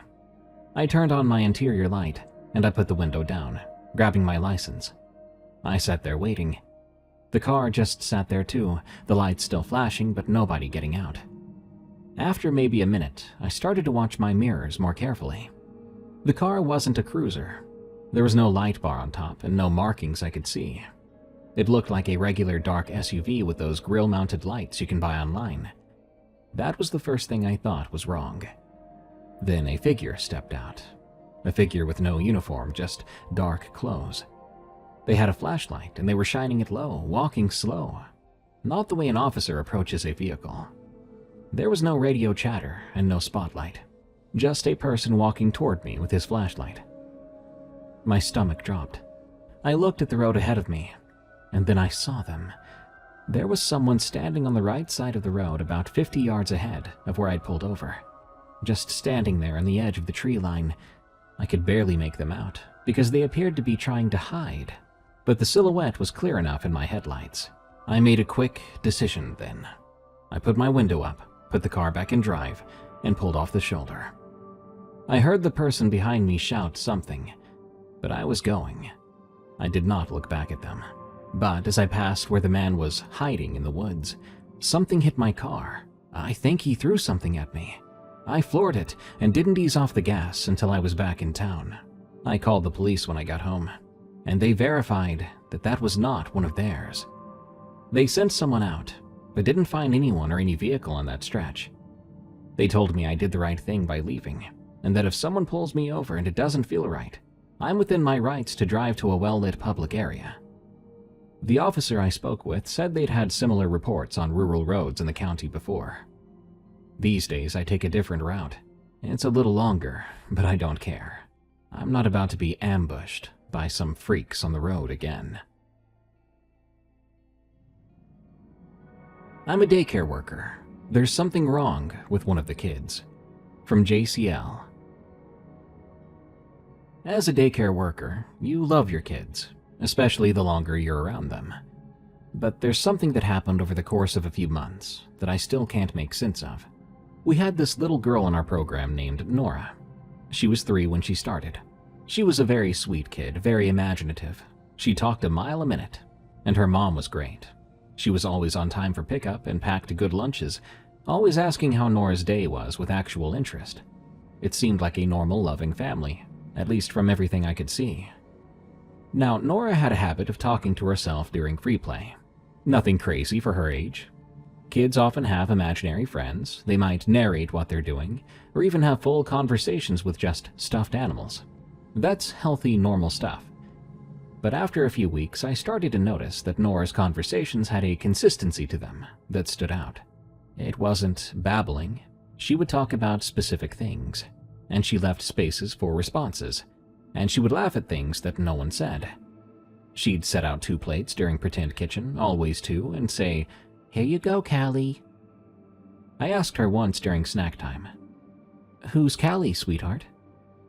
"My sister," she said. I didn't think much beyond that. Nora was an only child according to our information. Kids invent siblings all the time. I just said, "Oh, that's nice," and I went on with my day. Over the next few weeks, Callie came up more and more. Nora would get upset if another child sat in a specific chair at her table, because that's where Callie sits. During nap time, she'd scoot over on her mat and whisper. One afternoon, I heard her say, "Callie, stop, you're cold." She didn't seem scared, just annoyed. My coworker, Diane, noticed it too. She mentioned that Nora had told her Callie doesn't go home with her, that Callie stays here. That's when the weird feeling about this whole situation started. Imaginary friends usually follow their kid everywhere. This one apparently lived at the daycare. I brought it up casually with Nora's mom at pickup one day. I said Nora had been playing with an imaginary friend named Callie, and that I thought it was quite cute. But her mom's face did something I can't fully describe. It didn't fall exactly, but it kind of froze. She recovered quick and smiled, saying, "Oh, she's got quite the imagination." She changed the subject to what Nora had for lunch and left. It was fast. Too fast. I let it go. It wasn't my place to push. Things got stranger after that. Not with Nora, but with the daycare itself. Toys would be out in the morning when I opened up, and I don't mean messed up or scattered. They appeared carefully placed, as if a kid had been playing with them and left them out neatly. There would be a few crayons on the table, a picture book open on the floor, the toy kitchen set with a pot on the little stove. I assumed the closing staff just missed them during cleanup, but when I asked, they swore everything was put away. Our closing checklist is thorough. Every bin gets checked, every surface gets wiped. This happened 3 times in 1 week, and by the 3rd time I began to take photos of how I left the room at close, comparing them to what I found in the morning. Things were being moved. I knew for sure now. Diane started to feel uneasy too. She told me that during nap time one afternoon, she counted the kids on the mats and got 21. She counted again and got 20. She said she was probably just tired, but she looked rattled, telling me about it. Then there was the night that changed everything for me. We had a parent event one evening, a sort of open house, so families could see the classroom and meet each other. It wrapped up around 7:30. Afterwards, I stayed behind to clean up and reset the room. Diane had already left. The building was empty at the time. I had the lights on in the main room and the hallway, but the rest of the building was dark. I was wiping down tables when I heard a giggling sound from the hallway that leads to the bathrooms. It was clearly a child's laugh. Clear and close, no mistaking it. Someone was in the building with me. I stopped and listened, but I didn't hear anything else just yet. I told myself it had to just be pipes or the building settling somehow, maybe my brain playing tricks. I went back to cleaning, but then I heard it again, this time closer, right around the corner. I walked to the hallway. The lights were on, but the bathroom doors were open and dark inside. I looked down the hall. There was nobody there, but the air felt different, heavier even, and much colder. I turned back toward the main room, and I saw her. There was a child standing in the far corner of the classroom near the toy kitchen. A little girl, maybe 3 or 4 years old. She was standing there, facing the kitchen set, like she was in the middle of playing. She had dark hair, and she was wearing what looked like a light-colored dress, but there was something wrong. She was incredibly still, absolutely motionless. Kids that age don't sit that still. They shift and fidget and run around, but this child was motionless. I couldn't move. I stood there with a wet rag in my hand and simply stared at this child that shouldn't be there. My chest was so tight, I could hear my own heartbeat in my ears. Eventually I said, "Hello?" And my voice sounded like it belonged to someone else. She turned her head towards me, just her head, slowly. Her face was pale, and her eyes were open, looking right at me now. But behind those eyes there was nothing. No anger or sadness, just nothingness. I dropped the rag and grabbed my keys and my bag, and I left. I ran to my car and called Diane, telling her everything. She said to me that she believed me. The next morning I called our director, and I told her what happened. She's a kind but practical woman. She said it was probably a shadow or exhaustion from the event. I wasn't going to argue with my boss. About a week later, I looked something up that I probably shouldn't have. Nora's enrollment file had her mother's full name. I searched online for the family, and I eventually found something. An obituary from a few years before Nora was born. A baby girl, and her name was Callie. She had died at 11 months.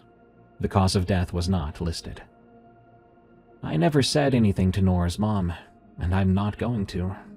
That poor woman lost a child, and whatever is happening at the daycare isn't hurting anyone.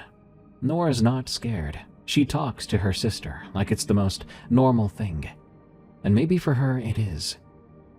But even so, I'm not about to stay alone in that building anymore. I just won't. When I have to close, Diane closes with me every time now. These experiences have stopped now. Maybe it's just a gap in encounters. I am happy for Nora that she gets to see her sister. As long as Callie leaves me alone, we won't have a problem. Something lives under the town. From Anonymous. I want to be clear here. In this story, I'm not talking about rats, and I'm not talking about raccoons or possums that wander into storm drains. Those are easy to differentiate, be it in person or on camera, when we send inspection units down the line. Basically, we know how animals move in tunnels. But what I've been encountering over the past 2 years as a sewer maintenance worker is no animal. The first time was during a routine inspection of an older section of the system on the east side. These are the bigger tunnels, some of them built in the 50s and tall enough to walk through if you hunch. I was in there with my partner, checking for root intrusion. We had headlamps and a handheld spotlight. About 300 feet in, my partner stopped and said, "You hear that?" I listened for a second. There was a sound ahead of us that I can only describe as breathing. We stood there for about 10 more seconds, but then the breathing stopped. Ray made a joke about the city having its own Ninja Turtles situation, and we kept going. We didn't find anything unusual in the tunnel that day. But when we got back to the truck, I noticed Ray locked his doors, and that man never locks his door. A few months after that, we sent a camera down a line that had been backing up in a residential neighborhood. This was a standard CCTV inspection. I was watching the feed from the van. The camera rolled through about 600 feet of normal pipe, but then the image jerked. There was no static or interference or anything, but the camera physically moved, like something had bumped into it. The cable went taut for a second and then released. When the image stabilized, there were marks on the wall of the pipe that had not been there before in previous inspections. Long vertical scrapes in the buildup, 4 of them to be precise, like fingers dragged through. I noted this in the report as possible tool marks from prior maintenance, but I knew that it wasn't. Over the following year, I started keeping a personal log. Sounds and sections of the system where there's no access point for animals to enter. A smell I'd catch occasionally that wasn't sewage. It was sour, almost acidic, and it would come and go in pockets like something had just passed through. Twice I found what I could only call nesting. Piles of debris pushed together in dry sections of larger tunnels. Rags and plastics and leaves, all mounded in a deliberate way. These were not washed together by flow. They had been arranged. The one that made me a believer happened about 6 months back. I was alone in a maintenance access chamber, doing a valve check. It's a concrete room, about 8 by 8 feet, with 2 tunnels feeding into it. I was wearing my headlamp, and I was crouched over the valve when I heard movement in the tunnel to my left. Slow and cautious sounding movement. Reminded me of someone sneaking around in shallow water. I quickly pointed my light into the tunnel. About 20 feet in, just at the edge of where the beam started to fade, I saw something pull back around the curve of the pipe. It was pale, and it moved on 2 legs. It was fast, but not panicked. It retreated, almost looking afraid. There was no sound after that. Whatever it was, it moved in near silence. Well, when it wanted to. I reported this as a possible trespasser. The city sent someone to check the access points in the area. But all were locked, and all were secure. They found no sign of a forced entry, or anyone living down there in the usual sense, like camps or trash or clothing. But they did point out the nesting piles I'd found before, but the inspector shrugged them off, blaming it on debris accumulation. My partner won't talk about it with me anymore. Says that if he wants to keep doing this job normally, that he doesn't want to think about it. But just last month, he requested a transfer to water treatment, and I know exactly why. He wants to get out of the sewers. No idea what's really down there, and I don't know if it's one thing or more than one. But it's bipedal, it's fast, and it's smart enough to avoid cameras and retreat from light. Scariest of all is that it's quiet and very good at hiding. Tonight's first story, the firefighter one, was pretty creepy. Short, but my favorite this episode. Reminds me of some short horror film I found back in the day, of this thing mimicking a baby's cry before eating some woman. Good stuff. Good night. Thank you so much for tuning in to Tales from the Break Room. I've been your host, Darkness Prevails. Make sure to follow and rate Tales from the Break Room on Spotify, Apple Podcasts, YouTube at the Darkness Prevails channel, and all your favorite podcast apps to help us grow. Thank you. And if you have a scary work-related story, send it to me at eeriecast.com/submit. Till next time, everyone, I'll be clocking out, because if I get back home late again, my wife will destroy me, and my toddlers will nibble at my remains. So I'll be clocking out for now, but I'll be back again real soon. Hey everybody, it's yours truly, Darkness Prevails here. I wanted to do this intro completely off the cuff, because I wanted to let you know that our efforts have not been in vain. Darkness Prevails and all my other channels have now been completely reinstated into the YouTube Partner Program. That means, in layman's terms, that I'm no longer demonetized, which is fantastic. Y'all have done a huge service for me and my family. Losing half your income out of nowhere kind of sucks, but I just want to thank you all so much from the bottom of my heart. It was a very scary month, because that was when Darkness Prevails got demonetized earlier this month, but we've been dealing with this fear all year, and it doesn't go away entirely just yet. YouTube is still demonetizing your favorite narrators for inauthentic content. Not sure what that means.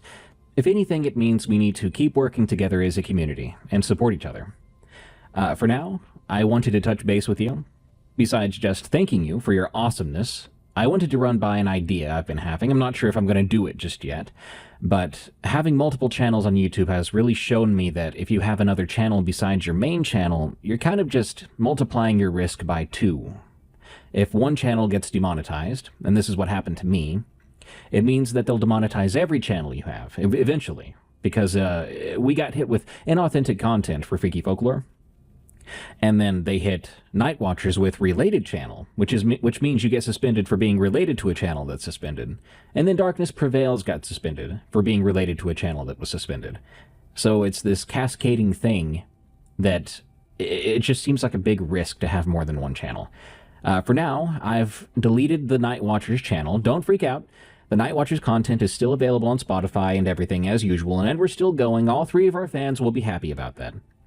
But Freaky Folklore is still up on YouTube right now. I feel pretty safe with that channel because we completely revamped and boosted the quality of the content we make over there. And you guys have been watching it pretty well. You say you like it. I like that a lot. We don't want to delete that channel. But, and here's what I want to float with you, what if we put all these channels together into Darkness Prevails? One channel, one problem if it ever arises, and that means one fix. If Darkness Prevails ever gets a suspension, we have one channel that needs fixed, not 3, not something that takes almost a full year to fix, just one thing in maybe 3 months at most. It would be the same content you're used to, just extra content on top of it. So I would release the same amount of stories as I usually do, probably on a schedule this time. Sundays and Wednesdays is what I'm targeting, but the idea is we'd have Freaky Folklore episodes and Night Watchers episodes. Probably a Freaky Folklore episode every Friday, and a Night Watchers episode every other Saturday. So you wouldn't be bothered too much, I would hope. But I really need your opinions down in the comments. Is this something that you would be okay with? Or is it something, and be honest here, I need your honesty, is this something that's going to make you undo the bell notification icon? Or is it going to make you unsubscribe? Is it going to be too annoying?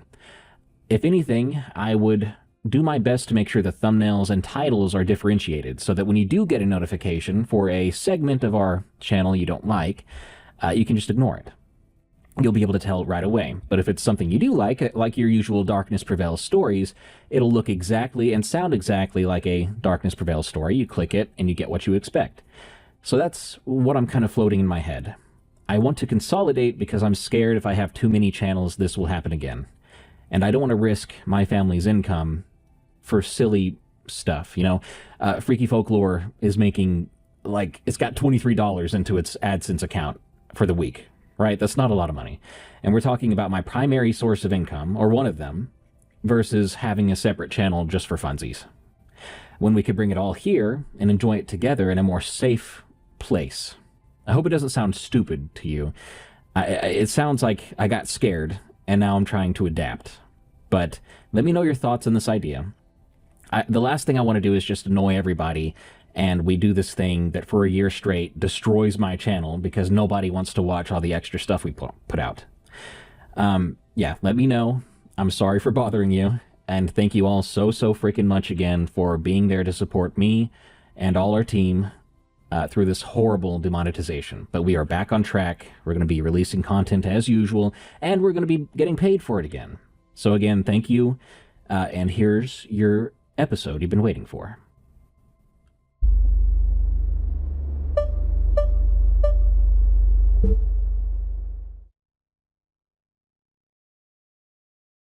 It may be an awful, sweaty little summer right now. It may feel like God is punishing us when we walk around outside for more than 10 minutes.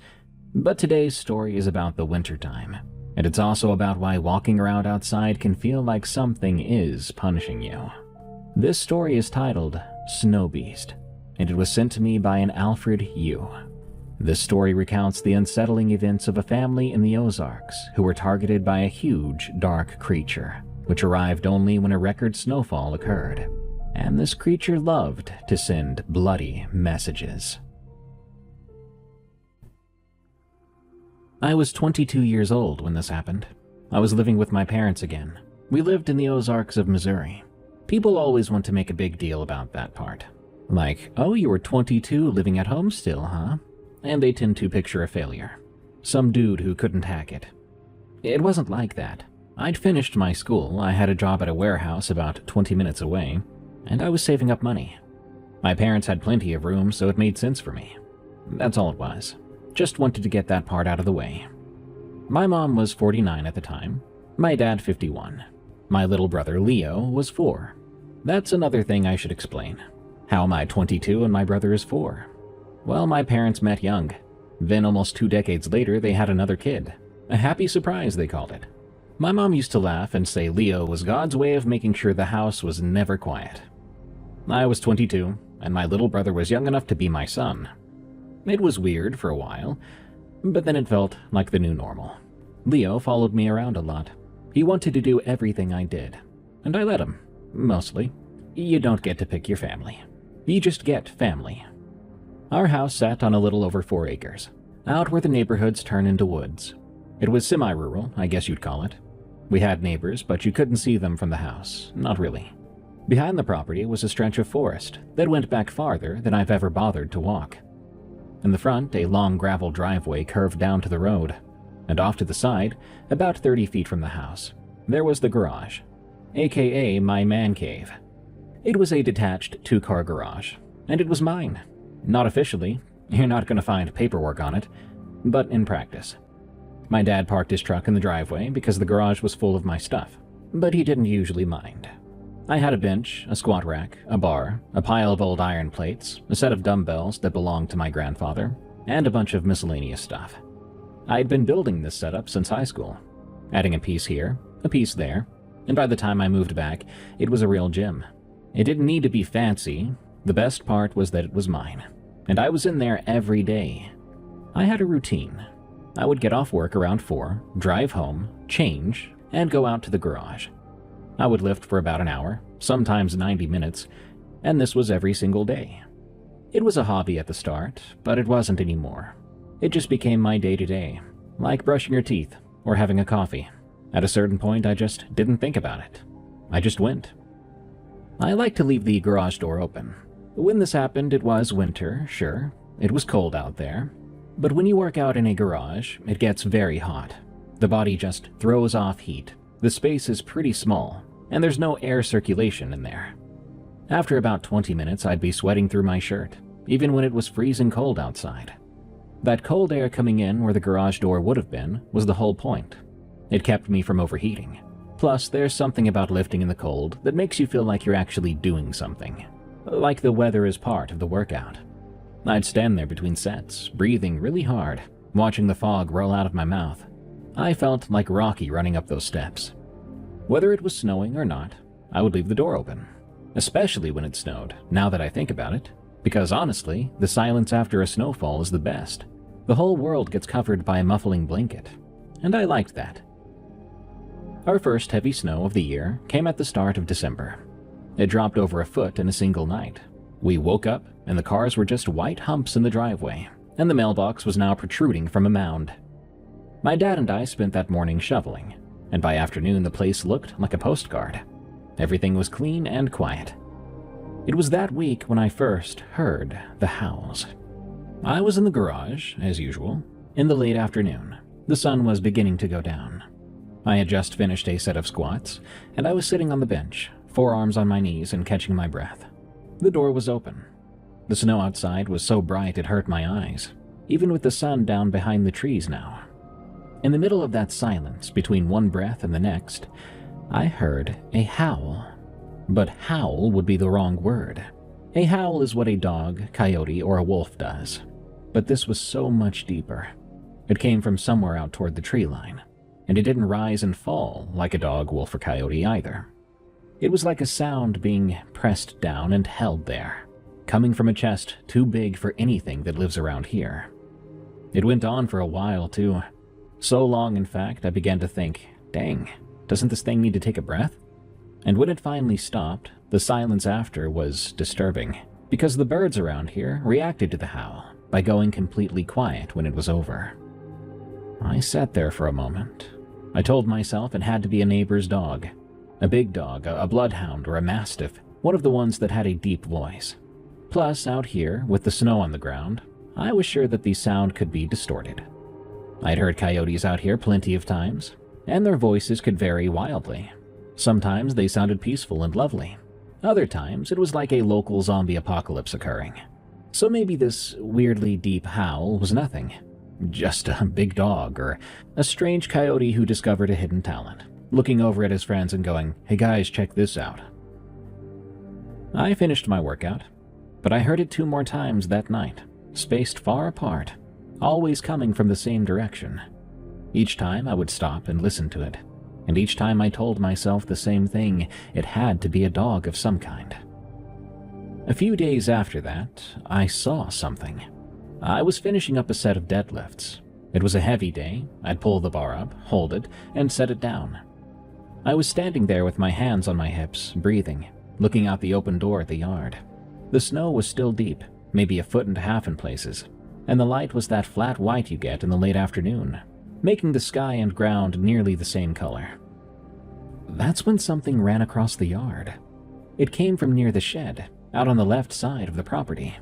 It ran toward the tree line on the right, and it was solid black, like a solid black shape against all white, hard to miss.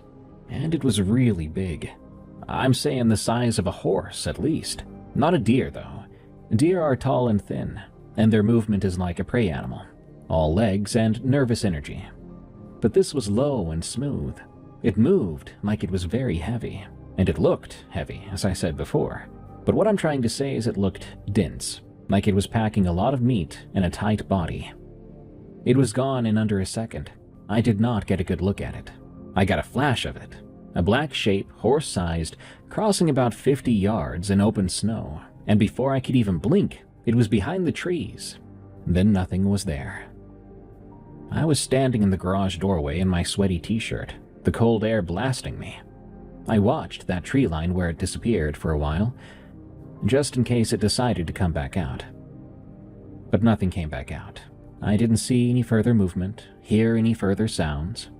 The snow where it had crossed was just a line, a valley carved into the snow, rather than footsteps. I guess it was moving so fast it just became a single wide plow. That night I lay in bed, having a bit of trouble sleeping. I kept replaying that image in my head, the black shape and the size of it. I was doing little mental Google searches in my head, trying to match the sound I'd heard to an animal, any animal that I could. After that failed, I decided to try the shape, and that failed too. Bears aren't that fast. Bears would leave footprints in the snow, not a straight line. I lay there listening to the quiet house. Outside, the snow was still falling, just a light dusting, and the world was so silent I could hear the blood flowing through my ears. I thought about getting up and looking out the window, but the idea of it standing there in the yard staring up at me, like a horror movie, well, that made me just keep laying there. Eventually I fell asleep, thinking myself silly for being afraid of probably nothing. The next morning the yard was a blank. The fresh snow had covered everything, and the whole property looked again like a sheet of paper that had never been written on. There were no tracks or signs of anything that had crossed it now. I stood at the kitchen window with some coffee, and I looked out at all that whiteness, feeling creeped out and also grateful that everything looked normal again. So I finished my coffee and I went on to work. Work helped me keep my mind off of it. There were pallets to move and forklifts to drive. A busy, normal day. But that night, back in the garage with the door open again, I found myself listening in case I heard more howls. I didn't let that stop me from working out. Don't worry everyone, the routine did not change. If anything, I pushed harder, because there was something about the cold, the dark, and a possible monster watching me that made me want to prove I wasn't afraid. And the idea of possibly being able to go toe-to-toe, fist-to-fist against this thing, it was a fun little thought experiment.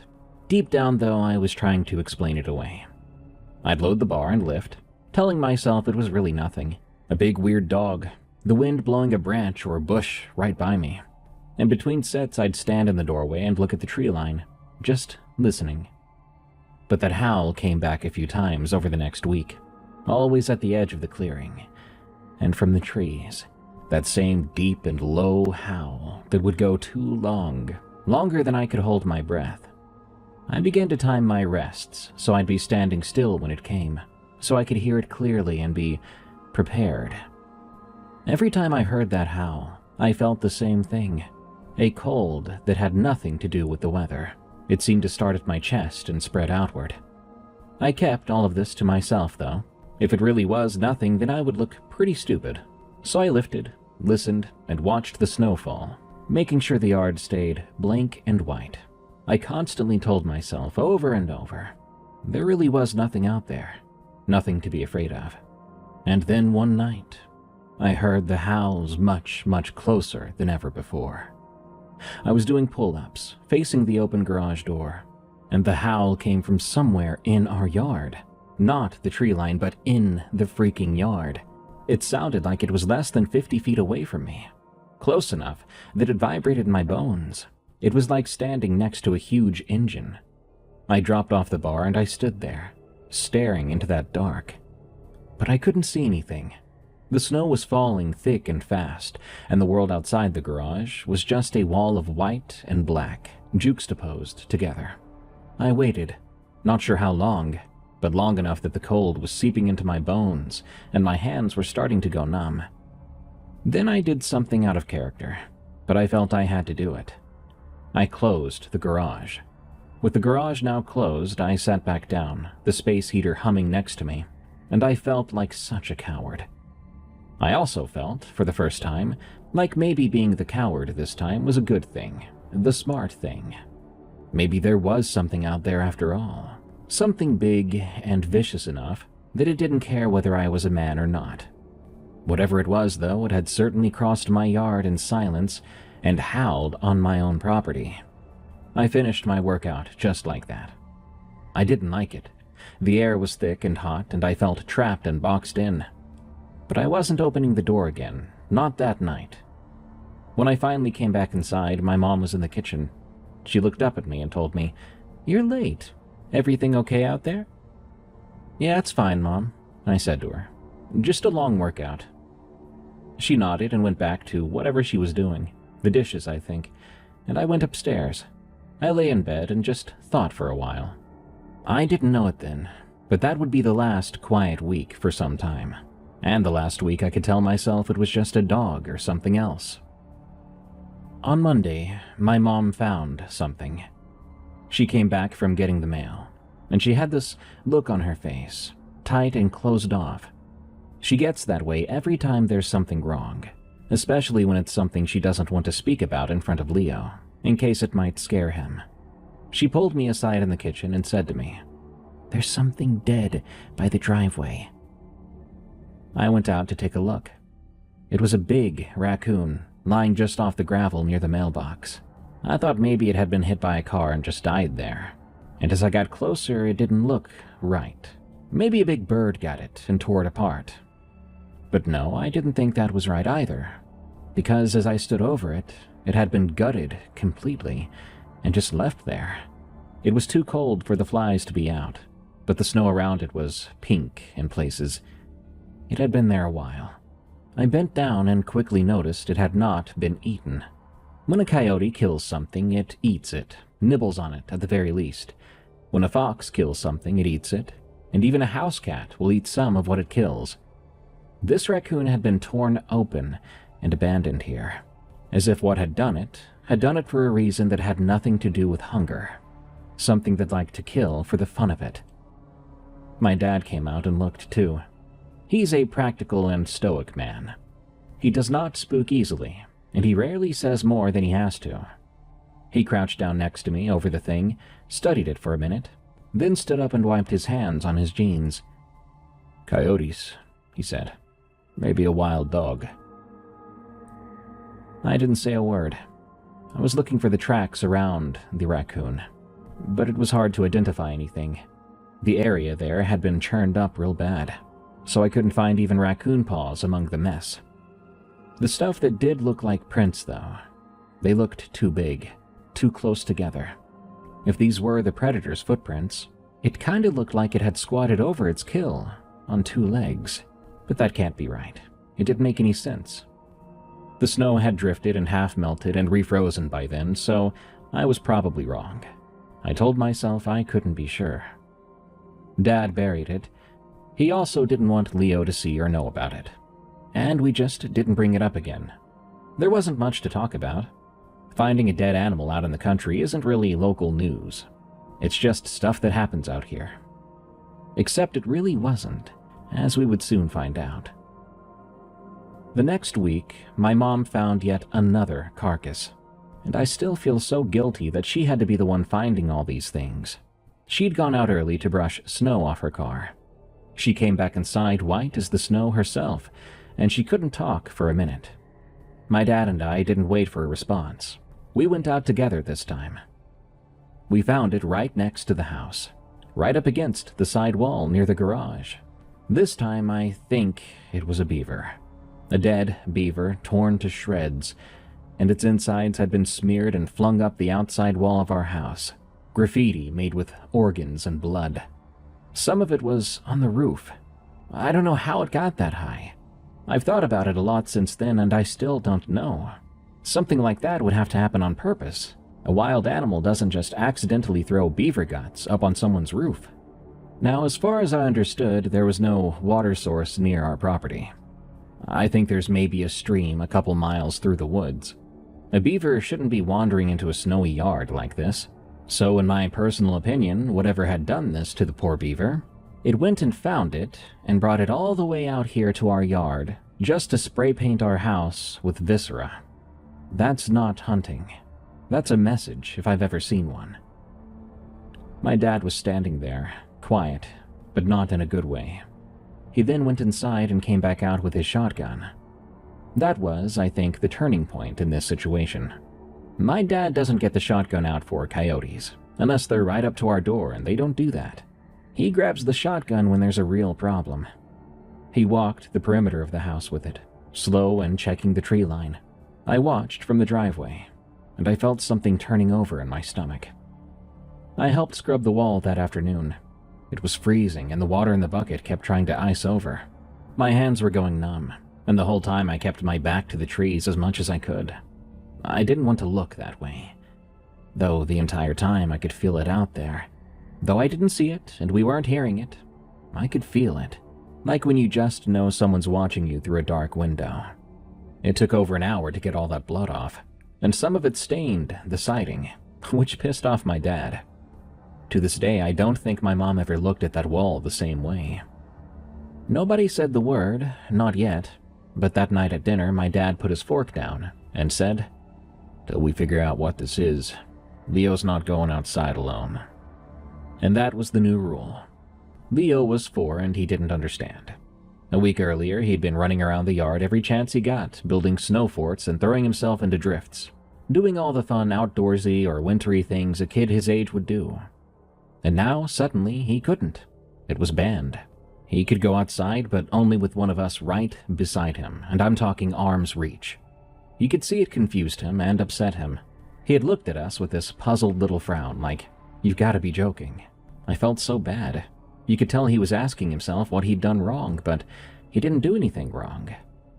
He didn't say anything about it, though, and didn't fight us. I think kids are smart that way. They know when something is wrong, and they can tell when even the adults are scared. My mom began walking him to the car every time they had to go somewhere.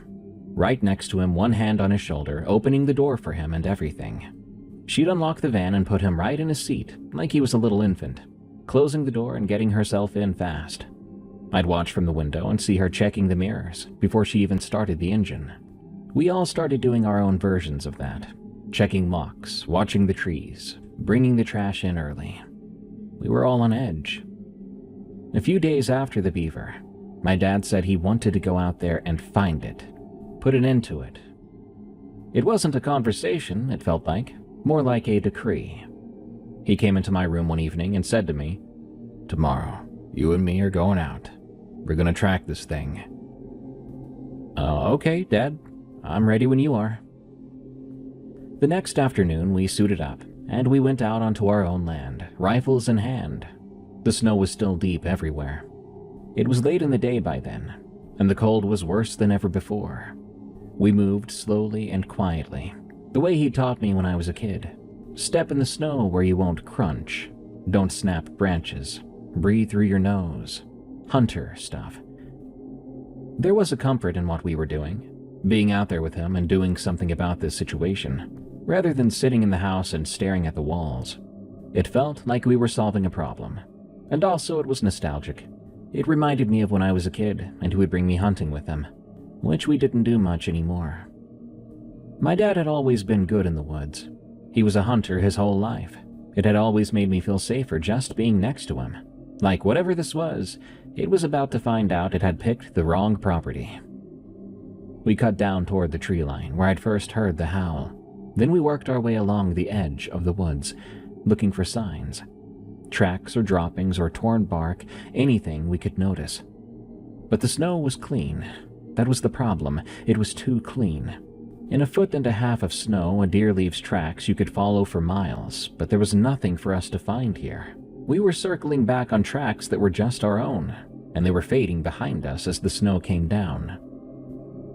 Dad wasn't saying much. Every now and then he'd stop and read the ground for a moment, then shake his head and keep on moving. I think he was getting frustrated. After about an hour, the light was starting to go down, and I could feel the cold winning. I was about to say something about heading back, and that's when my dad stopped. He knelt down next to a clump of dead brush, and he looked at something on the snow. I didn't know what he was looking at. "What is it?" I asked. Suddenly, the snow exploded. I'm not sure how else to describe it.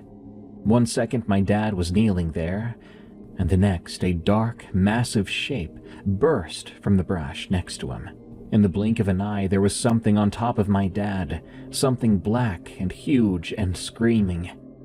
I'd never heard my dad scream before, and I hope I never have to hear it again. The rifle was in my hands, and I raised it up. I couldn't make the crosshairs settle on the right spot. My hands were trembling so much, the whole world looked like it was vibrating. Something was on top of him, and I could see it. And at the same time, I couldn't see it well enough, if that makes sense. It was too fast and wild, too close, and I didn't even know what it was. All I saw was black fur and my dad's coat, and the snow was beginning to fill with blood. All of it was moving together in a smear of my vision. All I could think at the time was, if I aim wrong, I would shoot my dad. That thought went through my head 100 times in a single second. If I pull this trigger, and I'm off by even an inch, my dad will be dead. And if I don't do anything at all, my dad will be dead. The thing was thrashing around and he was under it. Their shapes were overlapped. I could not find a clean line, and I think I was screaming too. For half a second, that thing's head came up, and I saw a piece of it that was not my father, just enough, a dark shape black against the snow behind it. I put the muzzle on it, and I fired. That shot cracked my entire world open. The creature screamed, a high and terrible sound, like a giant tearing metal with his bare hands. It jumped off my dad, and it was gone in a flash, into the trees, so quickly that even my eyes could not follow it. In that much snow, no animal should be able to move like that. For the next 2 seconds, I was frozen. Then I realized, my dad. He was alive and there was blood everywhere. He was saying something, but there was a ringing in my ears and I couldn't really hear him. I lifted him up, and we moved as quick as we could back to the house. That half-walk, half-limp was the longest journey of my life. I had my father's weight on one shoulder and my rifle in the other hand, and I still had to keep spinning to look behind us in case it came back, and I was expecting it to be there, ready to finish us at our most vulnerable. The woods were quiet, but they were empty. I felt relieved, but maybe I shouldn't have. It had been quiet before, seconds before it burst from the brush. Dad could barely walk. He was bleeding through his coat, and the blood was leaving a trail in the snow. I also kept thinking then it could follow that trail, follow us home, and I wouldn't be able to do anything about it. All I could do was keep moving and pray it didn't turn back. It took us about 20 minutes to get back to the house, and by the time we got there, I was soaked in sweat inside my coat. Dad was barely conscious. My mom was coming out the door with her hands over her mouth. I drove Dad to the hospital myself. Thank God it was not life-threatening. But it was bad, said the doctors. Lacerations, deep ones across his shoulder and chest and one of his arms. He had to have 49 stitches. They kept him overnight to watch for infection, and I sat in a plastic chair in the waiting room. staring at the wall and replaying what happened in my head. The next morning, he was sitting up. He was pale and stitched over, and looked about 10 years older. For a while, he didn't say a word. Eventually, he looked at me, eyes clear as ever, and he said to me, "That was a dog." I didn't say anything. "A huge dog." He shook his head, like he was trying to shake the memory into place. "Bigger than any dog has a right to be. Black, almost blue even, and I saw its face." He stopped and frowned. The worst kind of face. "How so?" I asked. "It was flat," he said. "It had a flat snout, or no snout at all, like a dog's face with the nose pushed in. Damned thing. It was like God made it and changed his mind. That wasn't a bear. It was a dog without a muzzle on it." He then lay back against his pillow and closed his eyes. After a minute, he said quietly, "We don't go out there again. Not till this thing is bagged." That was the law then after that. He wasn't even out of his hospital bed, and he was already setting it down like a rule for the whole household. We were not to go out there, not to hunt or track, nowhere near the deep woods, not until this thing is dead. I sat there with him. It was such a dreadful feeling, being in this situation. My father, the most capable man I've ever known, was telling me we weren't safe on our own land. And even now, the snow was still falling, filling in whatever tracks were out there, covering up that blood trail that came from my dad. By the time they discharged my dad and we drove home, the storm had dropped another 6 inches. The whole world was white now. The weeks after the hospital were too quiet. The snow never let up.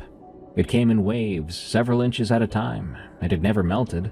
So by the middle of the month, the drifts were up past my knees in the yard. You couldn't hear the road anymore, it was so muffled, and you couldn't hear the neighbors' dogs. The only sound was the wind, and at night, the house settling, and neither of those was the sound I was listening for. We lived under my dad's new rule. Nobody hunts, nobody goes far from the house, nobody goes in the woods, that was for sure. But once that thing is killed, we can go back to normal. He was in and out of calls all day, it seemed like, talking to Fish and Game and the police, animal control, trying to find someone to do something about it. For a while, we didn't see it again directly, but we did see traces of it, letting us know that it was still out there. We just couldn't see it. From the window in my room, I could see the tracks. They were showing up at the tree line, not deep in the woods where you'd expect an animal to be, but right at the edge where the trees met our open yard. Something had been standing there, walking back and forth and looking at our house. My dad, breaking his own rule, would go out in the mornings and study these tracks. Then he'd come back in and not say a word. That told me everything I needed to know. The tracks were getting closer, a little bit each time, and whatever it was testing us or something, just waiting for us to come out at the wrong time. The howling came back too, always at night, but it wasn't always in the woods anymore. It would be in the yard. A couple of times it was right outside the garage door, close enough that I could have reached out and touched the wood and felt the vibrations of that howl coming from the other side. I kept doing my workout routine. I had been doing it all winter up to that point, and now it was keeping my head on straight, helping me stay distracted. But I would be keeping the garage door closed. And you know what? I kept my rifle propped against the weight rack too, within reach, instead of in the safe in the house. My workout became grim. It stopped being about getting stronger and started being about something else. Me and that thing, both of us testing the perimeter. Me inside and it outside, both of us waiting for the other one to make a mistake. The pull-ups were the worst. I'd hang from the bar facing the closed door, and I'd pull myself up. My face would come level with the little window at the top of the door, and I would look out at nothing but just whiteness. And the whole time I'd be listening again. There were moments where I swear I could hear it, like a breathing sound on the other side of the garage door, a shift of weight, like something big settling onto its haunches on the other side of the door, patient, like it could do this all day. I did not open that door to check. I could have. I had the rifle right there, and I was in the best shape of my life, but I didn't do it. If I opened that door and there was nothing there, then I was losing my mind, overcome with paranoia. And if I opened it and there was something there, then I don't think I'd win. When it was on my dad, I'm pretty sure I shot it square in the head, and that didn't kill it. And in here with my rifle, backed into a corner in the garage, well, I wouldn't make it out. So I would just hang there and listen and tell myself it was the wind, and I would finish my set. That's where I was the day it happened, in the garage with the door closed and the space heater blowing on me. I had my headphones half off. I had begun wearing them with one ear uncovered, so I could still hear what I needed to. In that garage that day, the world had been reduced to my breathing, the bar, and the heater. That's all I heard. I was in the middle of a set when the phone began to vibrate on the floor next to my water bottle. I nearly missed it. The heater was loud and my breathing was hard. The phone was also face down on the concrete. I didn't feel it, and by the time I heard it, I'm sure it had nearly stopped ringing. I dropped the bar and grabbed it. It was my mom. I answered, figuring it would be nothing. But then I heard her voice. I knew immediately something was wrong. She was almost whispering, and I could tell she was crying. "Mom, what's wrong?" I said. What she said next, I could barely make out. She said it again, clearer, and still whispering. "I'm in the van, in the driveway. The doors are locked." I was already moving toward the door. "What happened?" "There's something outside the car." I stopped with my hand on the door handle. "It's circling us. It's gone around us twice. It went around the front and then the back, and I lost it. I can't see it now. I don't know where it is." "Mom, where's Leo? Is he okay?" "He's in the back seat. Thankfully, he's asleep. I don't want to wake him up. I don't want him to freak out." So she was whispering because she didn't want to wake Leo. She was terrified and still trying to keep my little brother asleep. If he woke up and saw her scared, he'd be scared. And if he was scared, he'd make a lot of noise. And that thing would then know exactly where they were in that vehicle. I have a good mom. "Mom, listen to me. Is the engine on?" "Yes." "Good. Keep it on. Don't turn it off. Don't unlock the doors and don't move. Tell me what you saw out there." She took a shaky breath, then said, "It's big and dark. I only saw it for a second out of the corner of my eye, and then it was gone. When I turned my head to look, it wasn't there. When I looked away, I could feel it move again. I think it's using the blind spots, the back of the van, the side I can't see. How does it know that?" I didn't have an answer for her, but that idea scared the hell out of me. "Oh God," she said. "It's testing the doors now. I can hear it. Not just scratching, but grabbing at the door handles." "Is it trying to get in?" No, not yet. But it's out there. I can hear it breathing right now." She stopped for a second. Then, "Oh God, it breathed on the window, right next to my face. Hon, it's leaning on the van right now. The whole vehicle is swaying." I closed my eyes, imagining that thing testing it with my mother and brother inside. "All right, Mom, I'm coming out there," I told her. "No, don't do that. Don't come out here. It's out here. You need to hang up and just call the police. Call someone to help." "I can call someone, but I'm coming out there either way. I'm going to grab the rifle and I'm coming out. Stay on the phone with me. Don't hang up yet. Just keep talking." I looked down at myself. I was in lifting shoes and a t-shirt, soaked with sweat, and the garage was warm from the heater. At the same time, outside, it was probably 10 degrees. I didn't have a coat. I didn't have gloves. I had a rifle propped at the rack, and I had a phone. I had to get from the garage to the house to the driveway, and I wouldn't be able to see it, more than likely. Not that fast thing that was so good at hiding. The garage door was still closed, but now I was about to open that door and find out if it was on the other side. I grabbed my rifle. My hands were shaking something fierce, that same trembling I had when I'd shot it. I told myself to stop, man up. My mom was in the driveway and Leo was in the back seat, and they needed me. I didn't get to shake. but that little mental speech I gave myself didn't really help much. I put the phone on speaker, and I set it on the workbench. "I'm opening the door now, Mom. The garage door. I need you to keep talking. Tell me what you see." "I don't see anything," she said. "That's the problem. I don't see anything." I hit the button. The door began to roll up slowly and loudly. The cold washed in at my ankles. I stood there with the rifle up and watched the gap widen. My heart was pounding so hard I could feel it in my teeth. The yard was empty, though. That same white blanket was all I saw. The van was there, of course, about 30 feet away from me, parked on the snow with the engine running, exhaust curling up into the air.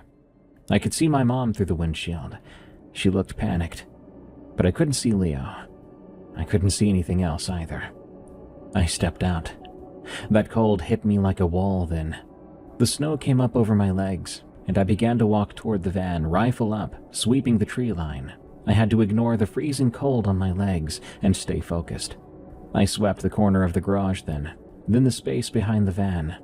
I was narrating it to her without thinking, the way you talk someone through a bad dream.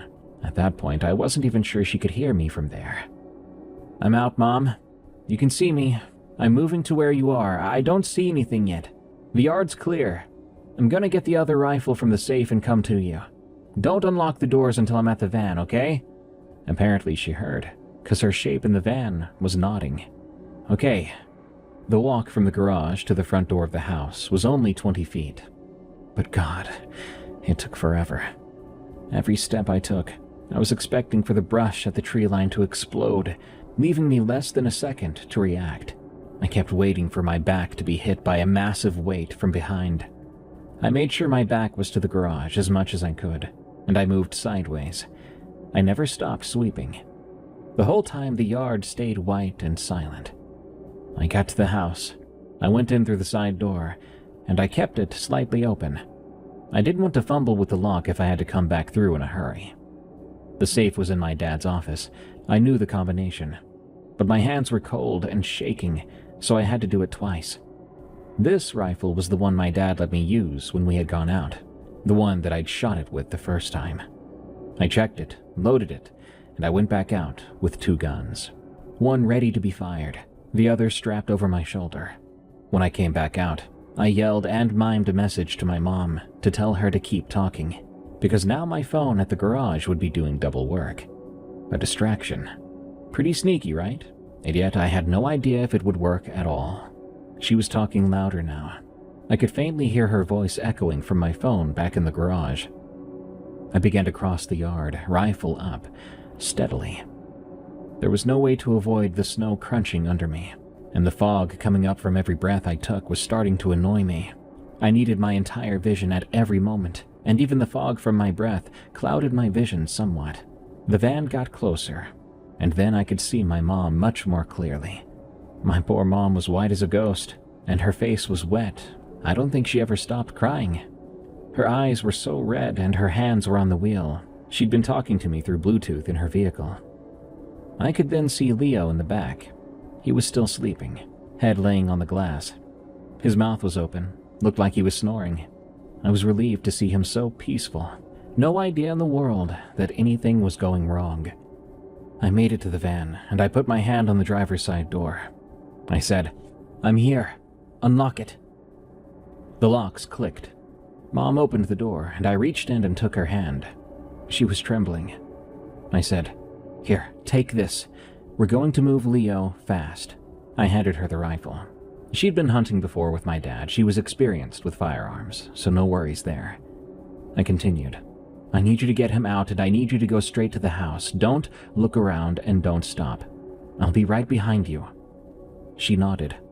She got out, and I moved to the back door. She opened it, and I covered her. She lifted Leo out, and he began to stir and blink. He looked around a bit and saw me standing there with a rifle. Then he saw Mom with a rifle, and his face crumpled up. He began to cry. He was probably insanely confused. "Shh, it's okay, buddy," I said. "We're gonna take you inside, okay? It's gonna be fine." I'm not sure if he believed me. I don't think I believed me. We began to walk back to the house.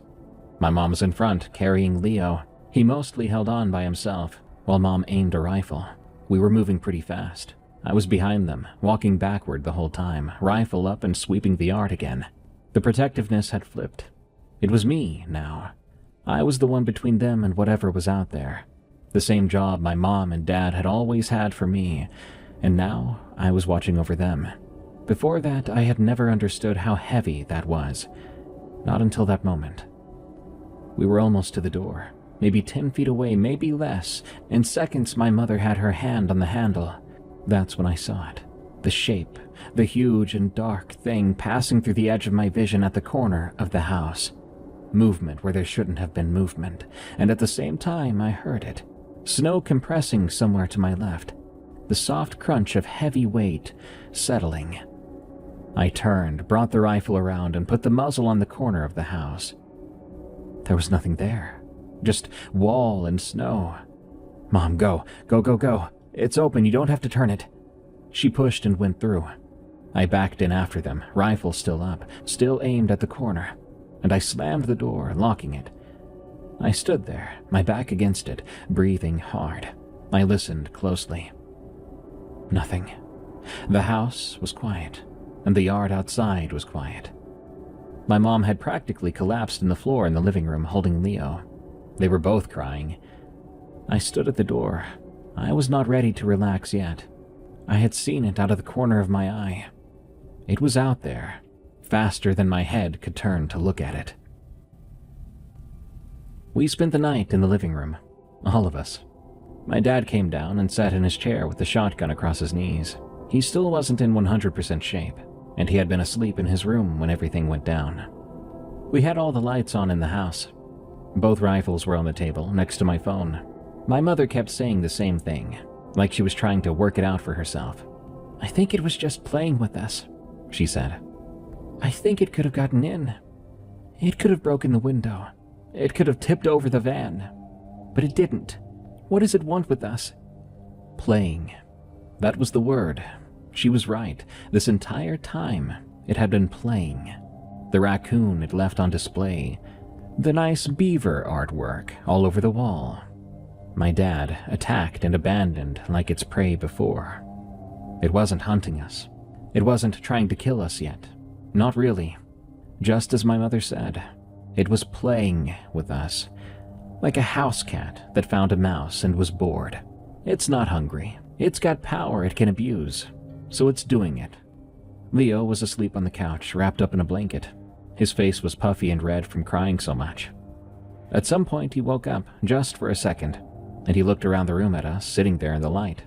He said in a small and sleepy voice, "What was that big dog?" Mom hugged him and held him for a second and hushed him. Then she looked at my dad, but he was looking at the floor. Nothing else happened that night. I'm thankful for that, but the way we lived in that house for a while changed. Even more than before. It was suddenly like The Walking Dead, with my dad nailing boards over the windows. He put a new lock on the door. He moved the shotgun to the living room, one rifle in the kitchen, and the other I kept as close to me as possible at all times. He began sleeping in his chair instead of his bed, so he'd be between the door and the rest of us. We basically took shifts. Somebody was always awake even at night. That person would watch the yard and listen. Those tracks my dad and I used to see at the tree line. Well, now they remained right up against the house. New and fresh tracks every morning. And the crazy part is that none of us saw it. We only heard it or saw those tracks. It would howl too, right up against the wall. It was deafening at times. This was the day after the van incident. It was my turn to watch over the house and the yard. I was sitting in the living room with my rifle, looking out the big window at the yard. For once, the snow had stopped falling, and the moon was out. The whole yard looked magical, if it weren't for the nightmare scenario. It was so bright out, you could see every tree and shadow. Of course, that's when it decided to show itself. I saw it then, standing at the tree line, not moving. It was standing there and staring at our house. That was definitely it. The whole thing, not a flash or a blur, but out in the open in the moonlight, probably looking right at me. I stopped moving and breathing, and I gripped that rifle like it was 100 tons of gold. Then, it started to come closer. This time it wasn't running or loping, but walking as slow as it possibly could. It came across the yard, moving through the thick snow like it wasn't even there. It never once turned away from the window, and I never looked away from it. But the entire time I was thinking, get up, get the gun up, do something. But I could not move. The thing stopped at the window. It was so close I could see it, all of it. Dark, wet, matted fur, shoulders huge and hunched. And the front legs weren't actually legs. They were arms, longer than the legs. And my dad was right about the face. A dog with no muzzle. A flat snout or no snout at all. He had nailed it, except maybe the dog part. Because this was like something that had once been a dog, maybe 1,000 years ago, and had been remade into something else. The face was flat, appearing to have been pushed in, and the eyes were bulging under fur, and they were looking at me through that glass. Glass that I'm sure it could just press forward and break, like it was a thin wall of wet paper. That's what I thought it was going to do, when it put a hand on the window. Yes, a hand. I'd expected claws or a paw, but a hand rested on that glass with long fingers. I watched it fog up the window with its heavy, hot breaths. As I stared, probably 3 seconds away from a heart attack, it began to open its mouth, and it made an even stranger sound than its howl.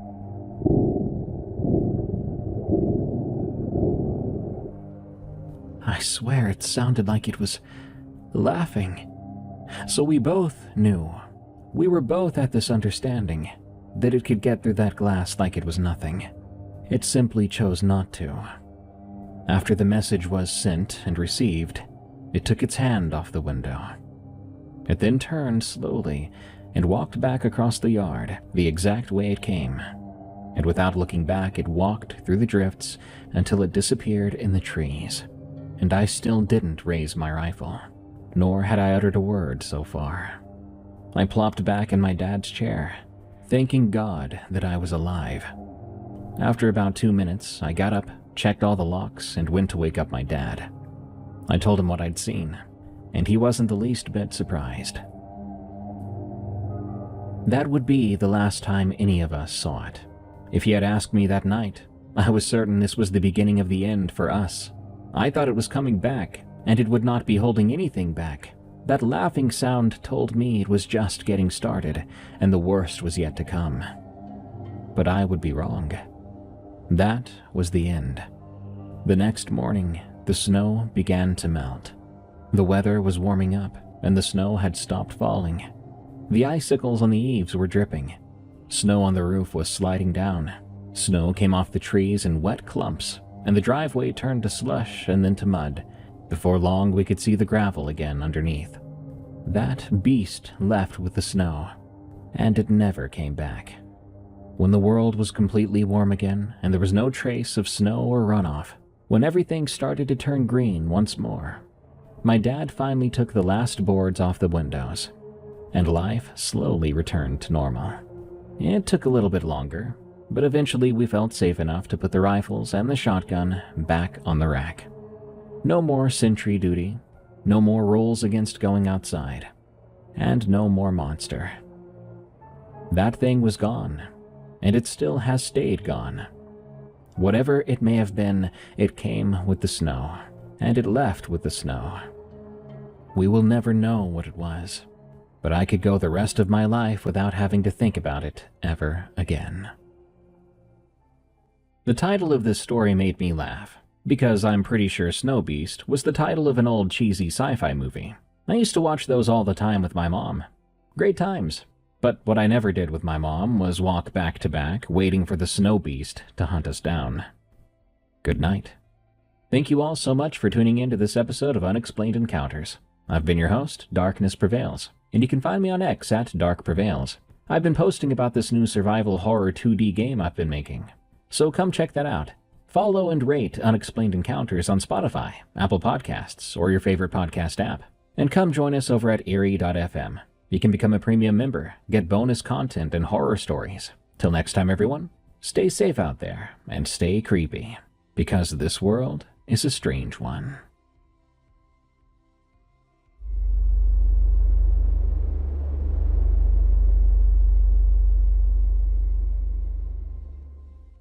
I am a pluviophile. I find comfort and joy in the rain and under dark skies. If you're like me, enjoy the next rainy day as long as you can, because it might be your last. This story from an anonymous sender will instead make you fear when the droplets begin to come down. This story is titled The Impaler of Olympic National Park. It is a bizarre and terrifying account of something that lives in a popular national forest, something that has been taking people and animals alike for decades. If you want to survive, there are some rules you will need to follow. Most importantly, if you're hiking in Olympic National Park when it starts to rain, evacuate immediately.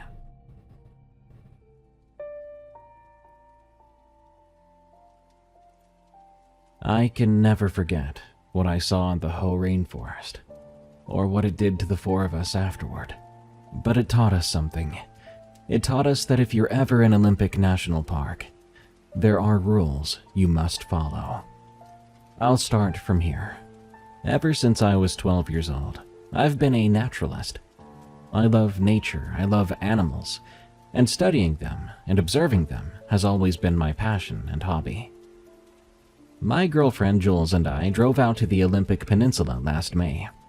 We rented a cabin near Forks and spent a long weekend hiking, with the Hoh rainforest as the centerpiece. I had been wanting to see the Hoh for years. Temperate rainforests like this are rare ecosystems.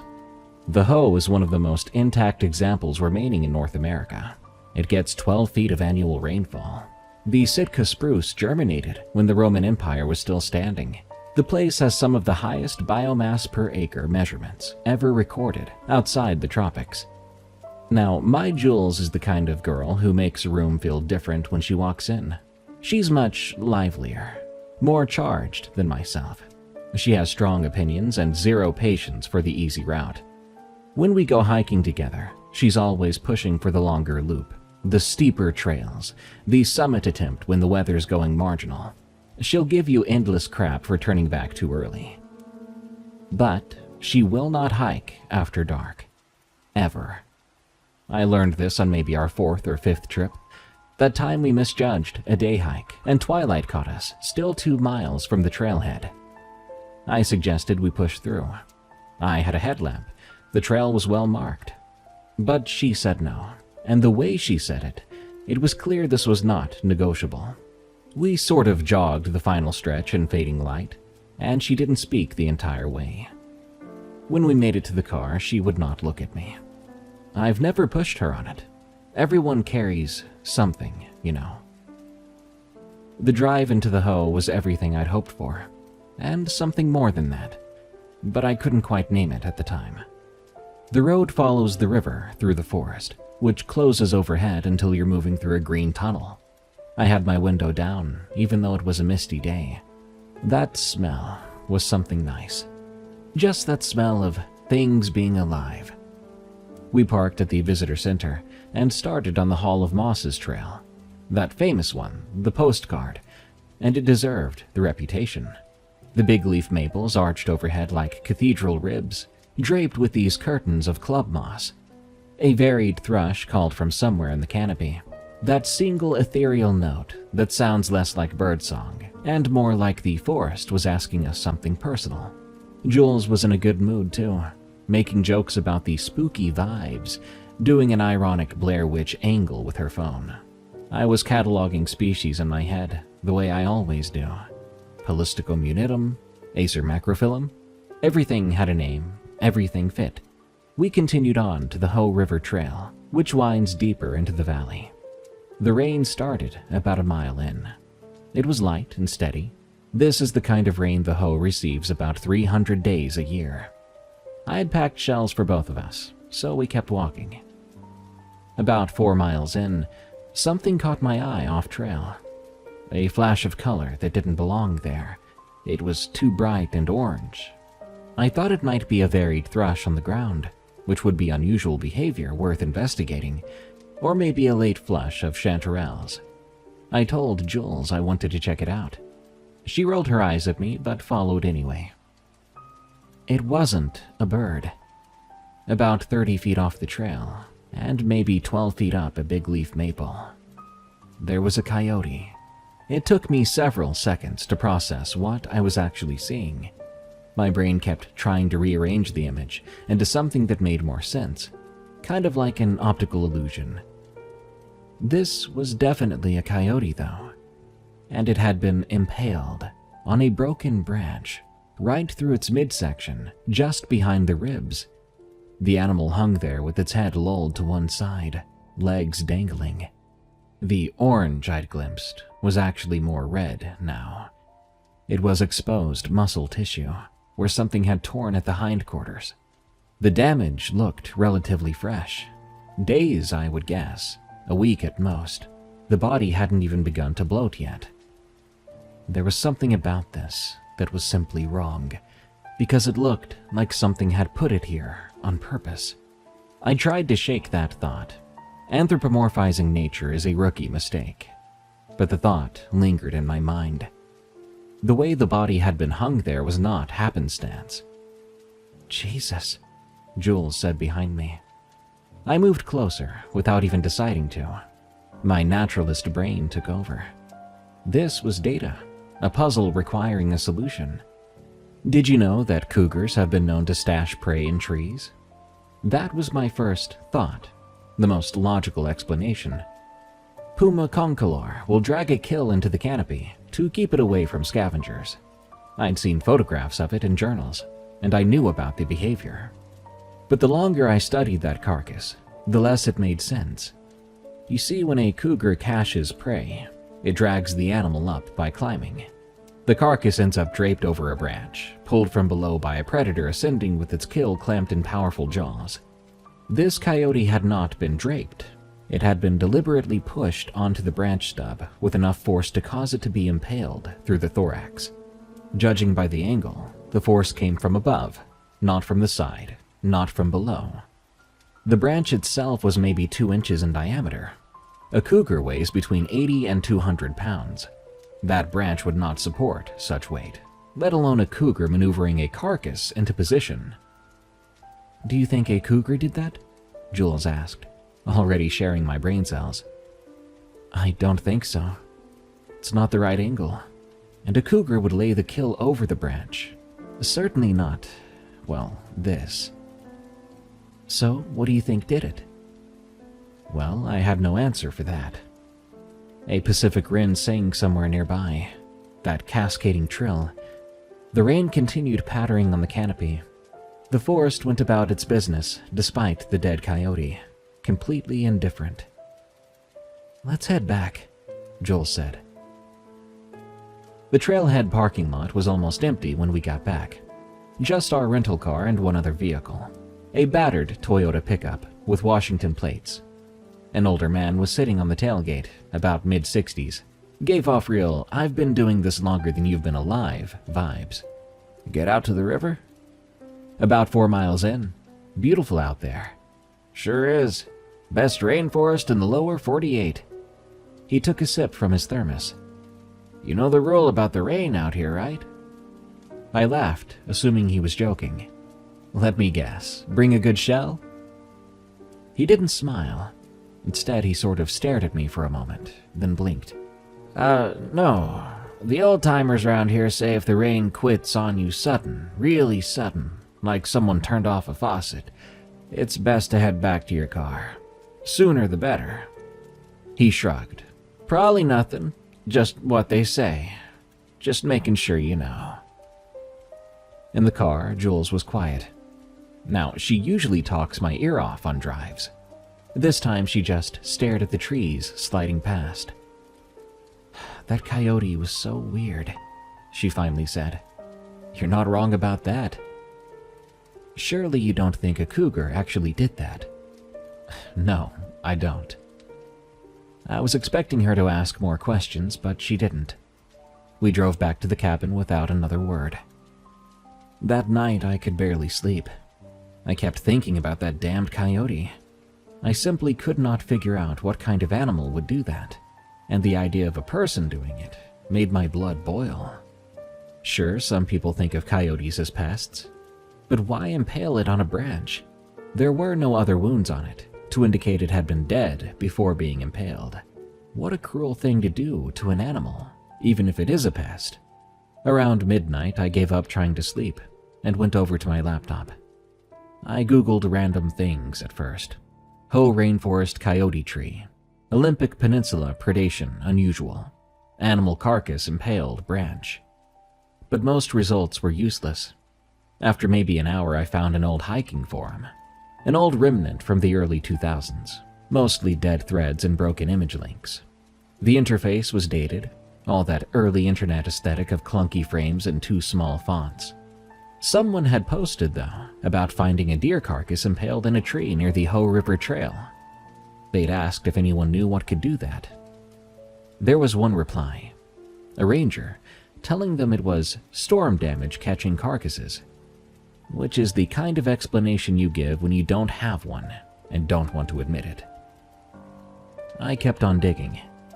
A 2011 post on a different forum described what they called a bone tree. Multiple small animal remains stuck on branches in a single hemlock, arranged at different heights. There were squirrels, birds. They'd taken photos, but sadly the links were dead. The poster described it as almost decorative, like Christmas ornaments, except disturbing. They'd asked other hikers if this was normal for the area. No one had replied. I found 3 more posts across different sites, different years, all describing similar things. Animals impaled, at heights or angles that weren't quite right. Each post had few or no replies. People were encountering these things, even documenting them, but the silence of the internet swallowed their questions whole. But then I found one that made me sit back from the screen. A thread from back in 2007, titled, "Does anyone know the rules for the Hoh River Trail?" The post read, "A man at the visitor center gave me a list, but I lost it, and I want to make sure I have them right before we go back. Something about the rain, I think, and something about animals and trees. I can't remember the rest, but he made it sound important." The post had no replies. I clicked on the user profile. The user had only ever made one post. This one. The account had been created the same day and never used again. Either they got the information they needed through other means, or they went back without it. I found myself wondering which it was, and then I found myself not wanting to know.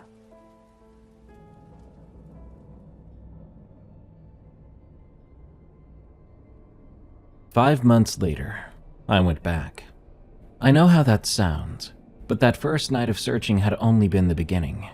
Over the months that followed, I kept digging. Old forums led to archived trip reports. Archived trip reports led to out-of-print trail guides. I was pulling threads and more kept coming loose. Here's what I found. A passage in a 1973 trail guide to Olympic National Park mentioned, almost parenthetically, unusual predation patterns observed in the Hoh Valley, possibly attributable to an unidentified large predator. Beyond that, there was no elaboration. Just that sentence in a section about wildlife hazards. I also found a 2014 blog post by a woman who had done a season as a park ranger in Olympic. She mentioned that during her first week, a senior ranger had given her a list of unofficial rules for the Hoh River Trail. They are as follows. 1. If the rain stops unexpectedly, return to your vehicle immediately. Number 2. If you hear rain but cannot feel it, retrace your steps, you are too close. Number 3. If you find animal remains above head height, do not run. Walk back the way you came without stopping. Number 4. Do not camp in the Hoh during active rainfall. She treated them, though, as quirky local superstition, the same category as the tourists who claim to see Bigfoot. But then she added something that stayed with me. It said, "The senior ranger who gave me these rules had been working the Hoh for 31 years. When I asked him if he believed them, He just said, "I'm still here, aren't I?" Now, I also happened upon the database of missing persons cases in Olympic National Park.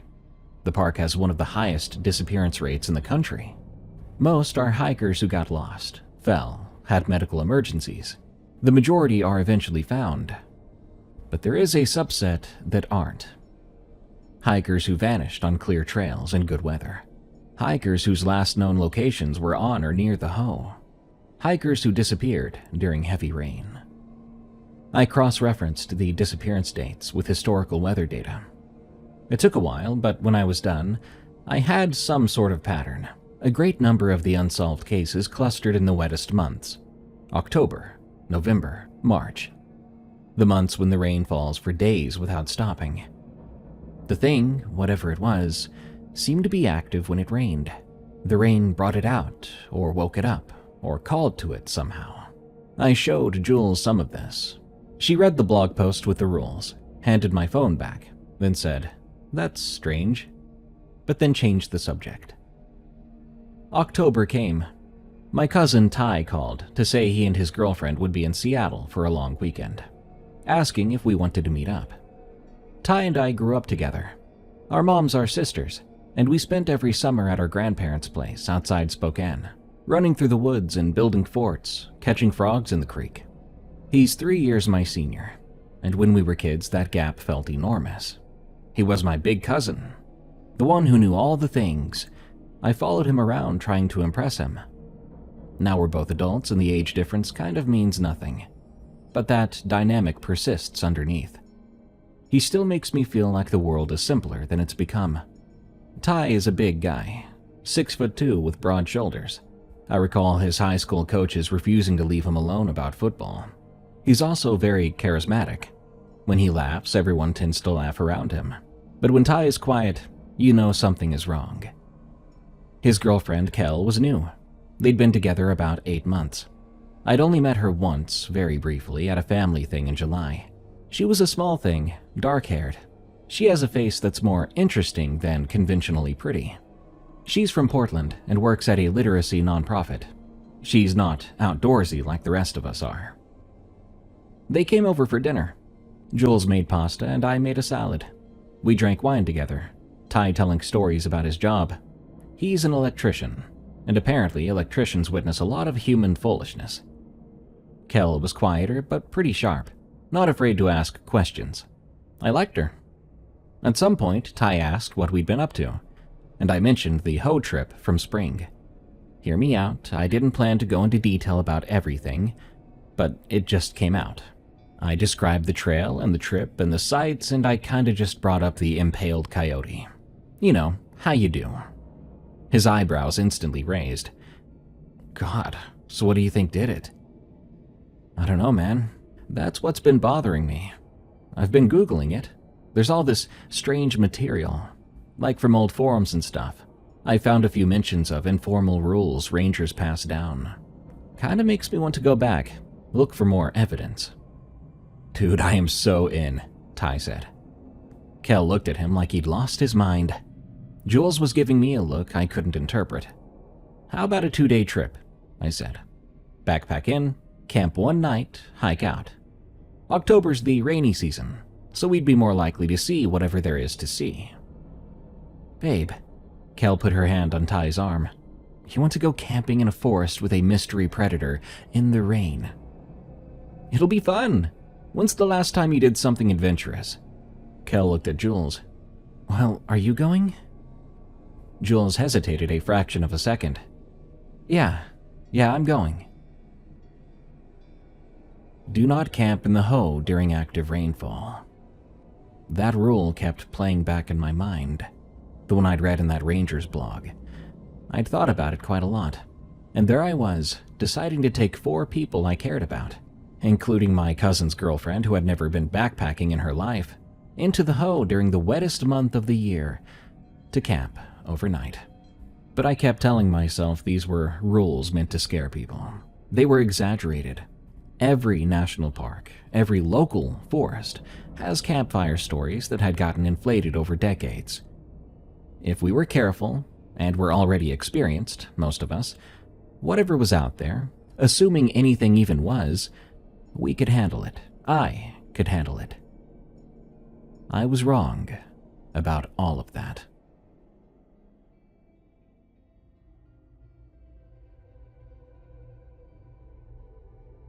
We drove up on Friday morning. The rain started long before we hit the park. It was steady but soaking rain, turning the world around us gray and muffled. Kel was staring at the trees, reminded me of Jules on our drive back that day. "Oh, God, this is where horror movies happen," she said, her chin on her palm. The Hoenn October is a different forest than the one I'd fallen for in May. This time of year, the big leaf maples have dropped their leaves, exposing the architecture of the canopy. Those massive trunks and interlocking branches, they look like vast skeletons. The moss hangs darker and more saturated, and everything is dripping wet. The hike in was still fun and massively refreshing. It was good to be out with my cousin and my girlfriend. Good to get to know Kel. But then, about 5 miles in, we found another one. It was a raccoon this time. What was left of the animal was 20 feet up, impaled on a branch about 1.5 inches in diameter. The body was desiccated, most of the fur gone. It had been there a while. Ty came up beside me. "Huh," he said.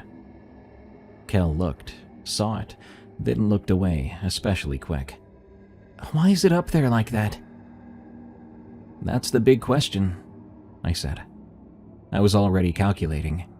The branch was too thin for any animal I knew to climb it, and once again the angle was wrong. The same wrong angle as the coyote. Ty was watching my face, trying to get a read on me. "Man, what exactly are we looking for out here?" We made camp around 4 p.m., 30 yards off the trail near the river. The rain had intensified. Setting up tents in that weather was miserable. Kel's hands were trembling from the cold by the time we got her tent up. We ate dinner huddled under a tarp. The rain was drumming overhead. Our conversation stayed light. Ty told a story about a hunting trip that had gone wrong. At one point, Kel talked about her college roommate who had joined a cult. Jules did an impression of her boss. I liked that. I never brought up the rules, and in my head I kept telling myself we would be fine. We turned in around 9 p.m. Jules fell asleep within moments. She's always been able to sleep anywhere. Makes me jealous. I lay there just listening to things. I could hear the rain on the tent fly, water dripping from branches, the river in the distance, normal sounds. And eventually I did sleep. I'm not sure when, but I did. However, I know exactly when I woke up. When the rain stopped. It didn't taper off or fade out. The rain, all at once, simply stopped, and immediately, that man's words came back to me. Like someone had turned off a faucet. This was exactly that. One moment, the steady drumming on the tent fly, the drips, the patter. These had been our constant companions for hours. But suddenly, nothing. And the silence was so complete, it felt like my eardrums were going to pop. I lay there in the dark, wide awake. More of the old man's words came back to me. If the rain quits on you sudden, really sudden, you ought to head back to your car. We were 5 miles from the car. It was the middle of the night. There was no heading back for us. Jules stirred beside me. "The rain stopped," she murmured, half asleep. "Yeah, it did. That's weird." She was already drifting off again. "So quiet now." But as I lay there, my ears continuing to strain, I realized it wasn't just quiet. It felt like it was bracing itself, waiting for something. But then, the first deer screamed. A black-tailed deer in distress makes a sound somewhere between a bleat and a scream, a nasally, high-pitched alarm call that means predator. I've heard it before. What was unusual was the second deer, followed by a third and a fourth. Within 30 seconds, the forest around our campsite erupted. Dozens of deer, all of them screaming at once.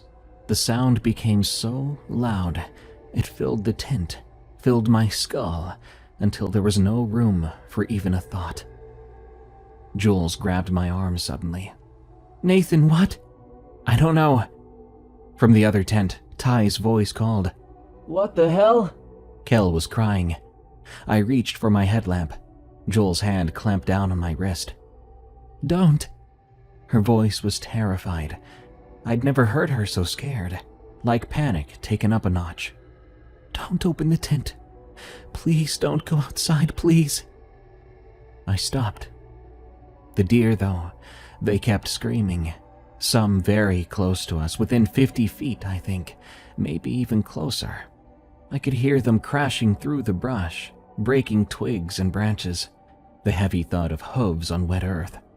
And still no rain. The silence between their screams was so unreal, unnatural. There should have been rain. This was the Ho in October. There was always rain.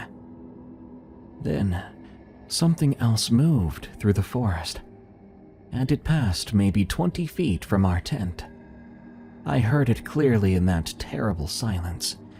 Heavy footfalls, fast, but it didn't match up to any quadruped I could remember. For something so heavy, it was very nimble, with this odd syncopation that made me think of something moving on limbs that weren't quite equal in length. And the sound of it pushing through vegetation was so strange because it was so high up. Was it really that tall, that it could move through shoulder-high brush that quickly? I tried to track its movement by listening. Left to right, I thought, toward the river. But then the direction seemed to shift, and for one horrible moment, I couldn't tell if it was moving away from us or toward us. Jules' grip on my arm was the only thing keeping me grounded. I could feel her shaking, small but constant tremors that translated through her fingertips into my skin. Neither of us spoke, and we were both desperately trying to calm our breathing. These sounds continued for what felt like hours. Sometimes the screams were distant, up the valley. Sometimes they were close enough that I expected a panicked deer to crash through our tent. At one point, something big hit the ground about 100 yards away. A big, wet thump, something with significant weight meeting the earth. But gradually, all of it faded. The screams became less frequent, the crashing subsided. The footfalls did not return. But the rain came back, and it returned the same way it had stopped. All at once, the breaker had been turned back on. It was like the last hour had been a nightmare. Unfortunately, it was real. I could still hear Kel crying quietly in the other tent, and I could feel Jules' grip on my arm, her fingers cramping from holding so tight for so long. We lay there until dawn, not speaking, and definitely not sleeping. Morning came. There was a gray mist all around us. We packed our things in near silence. Ty's face was pale and Kel moved like a sleepwalker. Jules, however, was focused, quick and efficient, but she didn't meet anyone's eyes. "We should go back the way we came," Kel said. I shook my head. "That would take longer. The loop is shorter going forward." "I don't care. I want to go back the way we know." "He's right, Kel," Ty said. "Forward is faster." She stopped arguing then. She just shouldered her pack and started walking. Now here comes the messed up part. Those deer we heard crying all night. Well, we found them about a mile from our camp. 7 of them, at least. Black-tailed deer arranged in a loose cluster of Sitka spruce just off the trail. They had been impaled on branches at different heights. The lowest was about 8 feet up, the highest 25. Some were on thick branches, shoved onto them like grotesque ornaments. Others were on thinner branches that had punched through their softer tissue. The wood glistened red, God, one of them was still alive. A doe impaled through the hindquarters about 15 feet up. Her front legs were kicking, though weakly, scrabbling at nothing. She was making a thin, barely audible sound. I saw her eyes. They were open and rolling. I watched Cal as she moved off the trail 10 feet, bent over, and threw up. Jules stared at the doe that was still alive. Her face was completely still, and when she spoke, her voice cracked. "We need to leave. Right now." We hiked faster. I kept my eyes on the trail, on my feet, on anything except the trees around us, and I didn't dare to look up.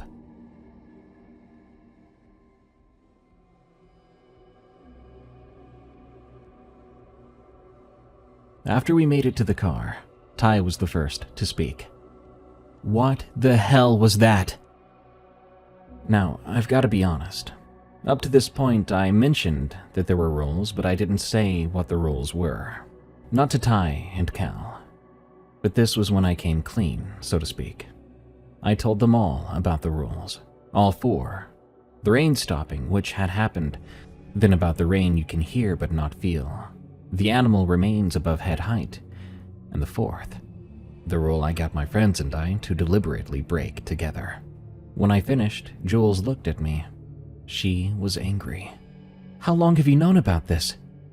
"A few months," I said. "Since after our first trip. Honey, I told you. I even showed you on my phone these rules I found. All you said was, 'That's strange, remember?'" She rolled her eyes. "I don't remember that. But even if that's true, you didn't think to bring it back up before you took us out there to camp? Ty and Kel had no idea." She didn't speak to me for the rest of the drive. That night, I had a dream.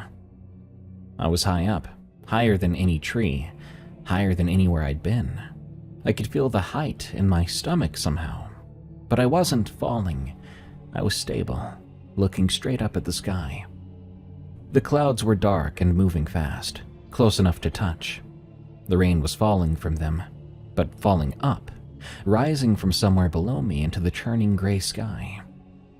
I didn't feel scared, though. It was weird. I felt calm instead, like I was exactly where I was supposed to be. At 4 a.m., I woke up and I went outside. I stood in our backyard for about an hour, and when I came back in, I realized I'd been staring at the top of the neighbor's Douglas fir the entire time. 3 weeks passed after Jules and I talked about it directly. We'd been sort of circling each other, polite but distant, sleeping in the same bed but not touching. We would eat dinner with the TV on so we didn't have to fill the silence ourselves. I knew she was furious at me, but I knew I deserved it. Eventually, the conversation happened. She was doing dishes, her back turned toward me. She suddenly stopped. I keep seeing the one that was still alive." "The doe?" "Yes. Her legs were moving. She was trying to run, but there was nowhere for her to go. I've seen animals die before, but I've never seen anything like that. It was so different, so horrible. She didn't even understand what had happened to her. She was just stuck there, waiting to slowly die." "I know, hon." "Do you?" She turned around. Her eyes were red. "You knew the rules. You knew there was something out there, and you took us anyway. You even took Kel, who had never been backpacking before once in her life, because you were so curious." She was right. "You're going to tell me everything you know about this. All of it. Tonight." And so I did. A week after that, I found this ethnographic study. It started as a footnote, a reference in a 1936 survey of Pacific Northwest indigenous oral traditions. The footnote mentioned an unpublished chapter from an earlier work, a study conducted in the 1910s by a researcher named Ellison, who'd spent 2 years living among the Quileute, documenting their traditional knowledge. The chapter had been cut from the final publication. The footnote didn't say why. I spent 3 days tracking down what had happened to Allison's original manuscript. Most of it had been published in 1919 to moderate academic interest, but the missing chapter, the one referenced in that footnote, had been deposited separately in the University of Washington's Special Collections Archive. They would not let me check it out, but I was able to see it while I was there. I'm going to recall it from my memory as best I can. Ellison's chapter was about predators. The first several pages documented Quileute knowledge of the animals that shared their territory: black bears, cougars, and wolves, standard ethnographic material. But one section was different. It ran for nearly 15 handwritten pages, and Ellison's notes became increasingly detailed, as though he'd recognized he was documenting something unusual. One section stopped me cold. Ellison had transcribed an interview with an elder, a man he identified only as J.K., age approximately 70. The passage was set apart from the rest of the chapter, as though Ellison wanted to preserve the exact words. This is what it said. "My grandmother told me this when I was young, and her grandmother told her. There is something in the deep forest that is not a spirit. It is an animal, same as the elk, same as the bear. But it is older than the elk, older than the bear. It lives in the branches where the moss hangs thick, and it comes down when the rain is heavy. You will know it is near because the rain will stop, like a door closing.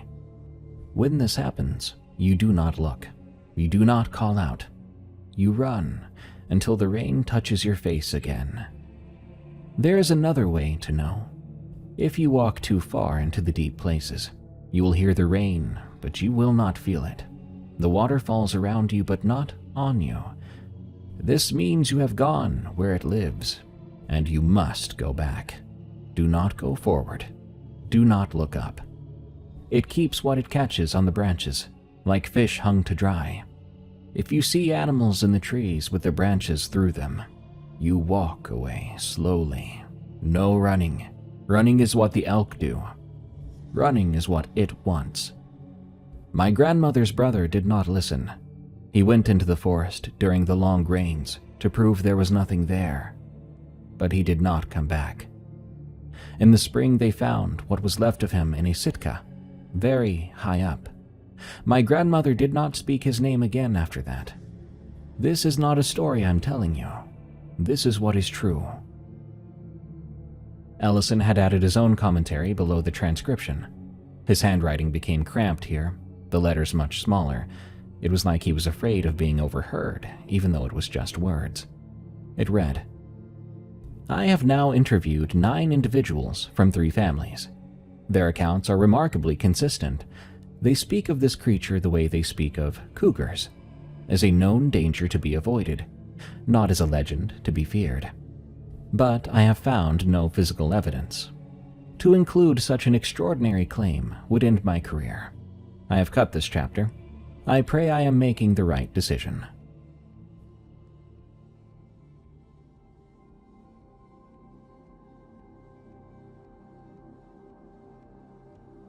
The dreams kept coming. Every few nights, that same place, impossibly high, looking up at churning clouds, the rain falling upward, that feeling of belonging. During the day, I started to notice things. I'd realize I'd been staring at roof lines, thinking about angles. I'd find myself in parking garages, gravitating toward the upper levels. One afternoon, I stood on a step stool in the kitchen, reaching for, well, nothing. No memory of even climbing up. That was when Ty called me. "Hey man, this is gonna sound weird, but have you been having strange urges since we got back?" My stomach knotted up. "What kind?" "Alright man, don't judge me, but I keep picking at thorns, blackberry bushes, roses. I'll find myself pressing my fingers against them. The other day I was in the backyard, right? Supposedly checking the gutters, and lost some time. And when I snapped out of it, my thumb was pressed against a thorn hard enough to draw blood. Bro, I don't remember doing that." I was quiet for a moment. He continued, And here's the messed up part. It felt right, like scratching an itch I didn't even know I had. Have you been having dreams, too? Like about being up high?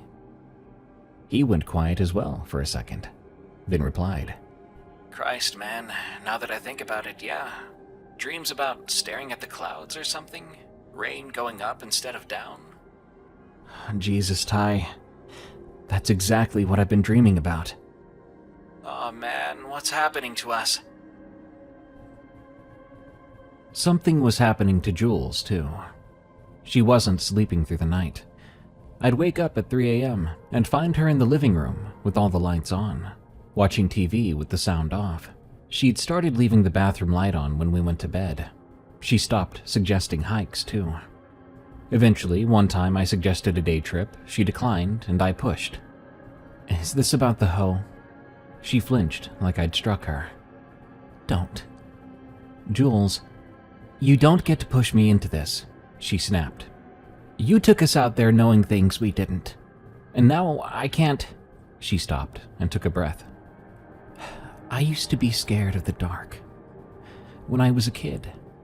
Really scared, not normal kid scared. I couldn't sleep without a light on until I was 12. Power outages made me hyperventilate so badly, my parents had to put a bag over my mouth. They took me to a therapist who told them it would pass, and it didn't pass. It just went underground. Jules had never told me any of this. 3 years together, she had never once mentioned it. I was convinced something lived in the dark, she continued. Not a monster. I knew monsters weren't real, even as a kid. But something else. Something that belonged there and waited there. I used to lie awake at night and feel something watching me. And I just knew if I got out of bed, if I put my feet on the floor in the dark, something would take me somewhere, and I would never come back. I thought I got over it. That's why I started to hike with you, to prove the fear was behind me, and that I could walk into the dark and nothing would happen. And it worked. I thought it worked. I could handle the woods at dusk. I could almost handle the dark itself.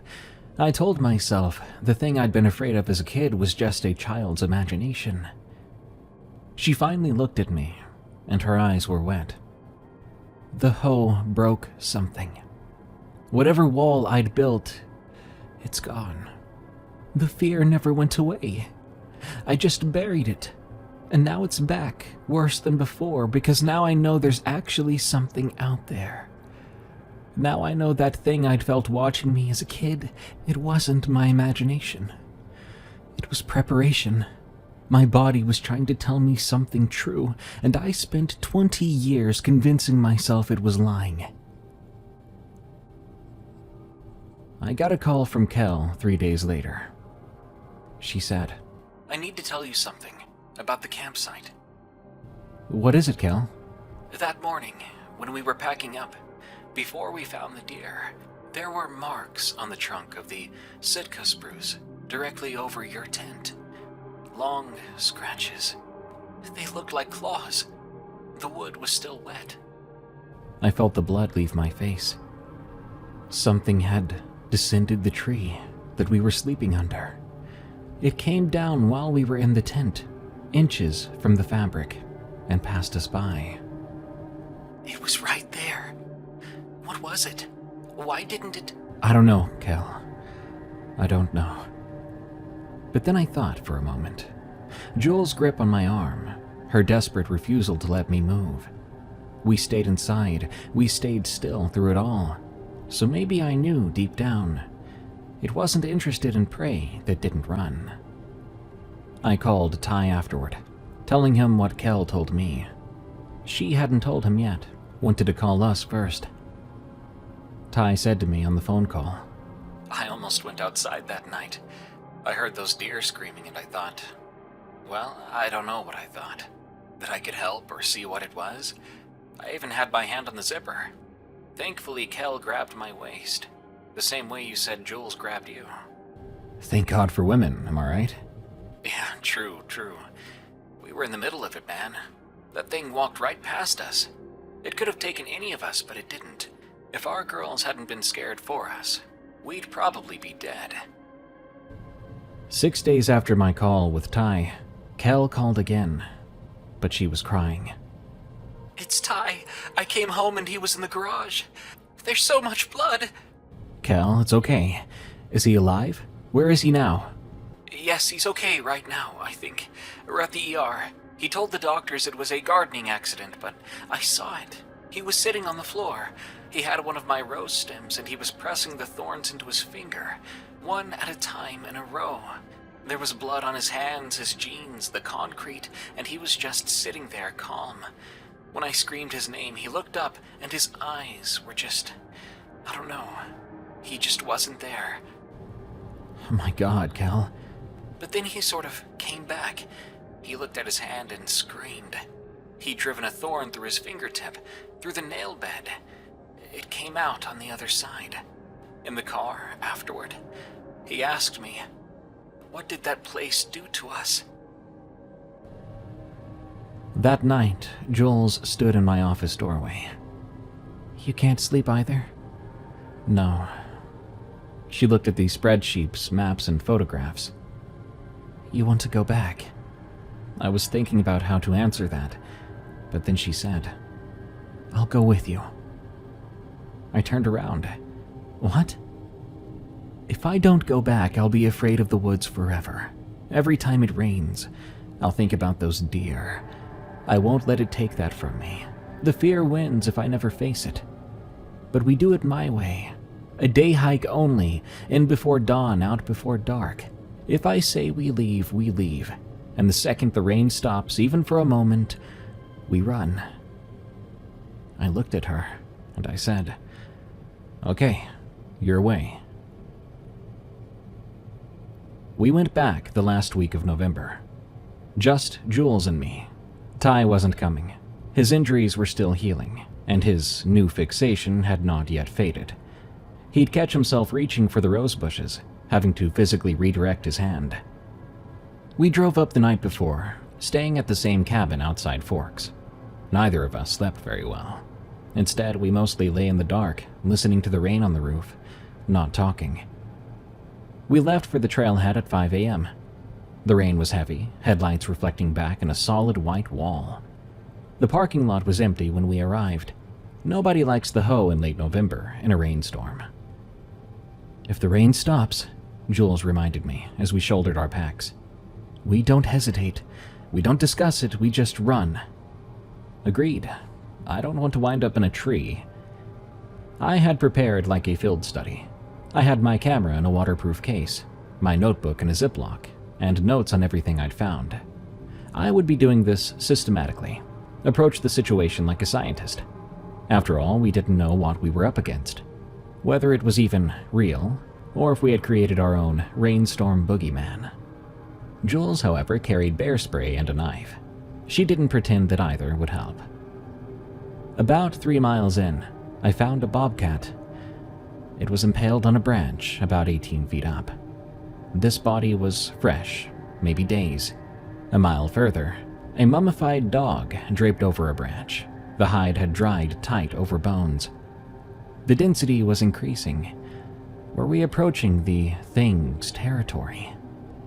Lo and behold, we found something like a nest around 10 a.m. It was off-trail about 100 yards into old growth, in a depression surrounded by the largest Sitka spruce I'd ever seen. The canopy here was so thick, the rain barely penetrated, just occasional heavy drops making it through, hitting the ground with audible impacts. I knew something was wrong before I could identify what, because there was absolute silence here, as if all other wildlife knew better than to roost here. And then I made a realization. I could hear the rain. I could hear it drumming on the canopy above us, and hear the water dripping down through the branches, right? But because the canopy was so thick, I wasn't getting wet. That's what the rule meant. It means we're too close. We had found it. That rule had sounded the most unrealistic. How could it rain and you not get wet? But now it made perfect sense. I looked at the ground. It was matted and compressed here, a thick pad that crunched underfoot. When I knelt down and felt it, I found fur, bone fragments, decomposed matter, pressed into this dense carpet-like thing. This must have been years of accumulation. And God, did it stink. I stood and looked up then. The remains weren't just on the ground. They were still in the trees, all in various states of decomposition. Pieces and bits, skeletons, full carcasses. They were above us, like a messed up timeline. Near the base of one spruce, half buried in the matted floor, was a hiking boot. It was old, and the leather was cracked, but the laces were still tied. The boot had come off a foot that was still wearing it. Joel's voice called to me. "Hey, I think we'd better go." "Hold on, I need to take pictures. Write this down." Suddenly, she said, "Don't move." I froze. She then whisper shouted, "Above you, on the trunk." Slowly, I tilted my head back, and at first I didn't see it. The bark of a Sitka spruce is gray-brown and deeply furrowed. The moss is dark green, fading to brown. I scanned the trunk, looking for whatever had alarmed Jules, and I saw nothing but bark and moss, until the trunk moved. 20 feet up, maybe 25. The movement was so slight, I almost missed it. A shifting in the texture of the trunk, like the bark itself was rearranging. But then my eyes adjusted, and I saw the shape. There was a figure pressed flat against the trunk, head down. It was long and narrow, with limbs that were not perfectly symmetrical. Its color was gray-brown, almost exactly like the color of wet driftwood. The surface wasn't quite skin or bark, but something in between. And whatever it was descending, slowly. One limb extended, found purchase on the bark, and gripped it with a sound like wet leather on wood, and the body would flow downward, very slowly. Then another limb. Before long, I could see its hands. They were wrapped around the trunk, the fingers of them digging into the bark hard enough to leave marks, fresh marks, just like Kel had described them above our tent. I held my breath, and I stopped moving. The thing descended another 2 feet, and stopped. Its head turned. The movement reminded me of a surveillance camera panning from side to side. It was facing down, looking directly at me. That creature clung motionless to the trunk, and its eyes on me felt like pressure against my skin. It began to move again, this time upwards. It ascended the same way it descended, one awkwardly long limb at a time, yet moving so steadily and precise. I heard branches shift and the creaking of wood, and then the sounds moved away until there was nothing left but rain. I didn't move for another minute. It was then that I felt Jules grab my arm, nearly making me scream, and she shouted, "Run!" Racing back to the trailhead was the most panicked I'd ever felt in my life. The entire way back, I couldn't stop thinking about why it didn't kill me. But if I had to guess, I simply caught it between meals. If you're still listening, I want you to know that I still don't know what it is. I'm a naturalist. I know what I saw. I know what it does. And now I know those rules exist for a reason. They're not just superstition. They're survival instructions, passed down by people who learned them the hard way. And I will tell them to you again. 1. If the rain stops unexpectedly, return to your vehicle right away. The rain stopping means it's awake. The rain stopping means it's hunting. 2. If you hear rain but cannot feel it, retrace your steps. You are too close to where it lives. 3. If you find animal remains above head height, do not run. Walk back the way you came without stopping. 4. Do not camp in the hoe during active rainfall. And 5. A new rule that I've added. If you visit the hoe during rain, and you feel in the weeks after a pull towards sharp things, thorns, needles, points, or you have dreams of rain going up to the sky, tell someone. Tell them before you can't remember why it matters.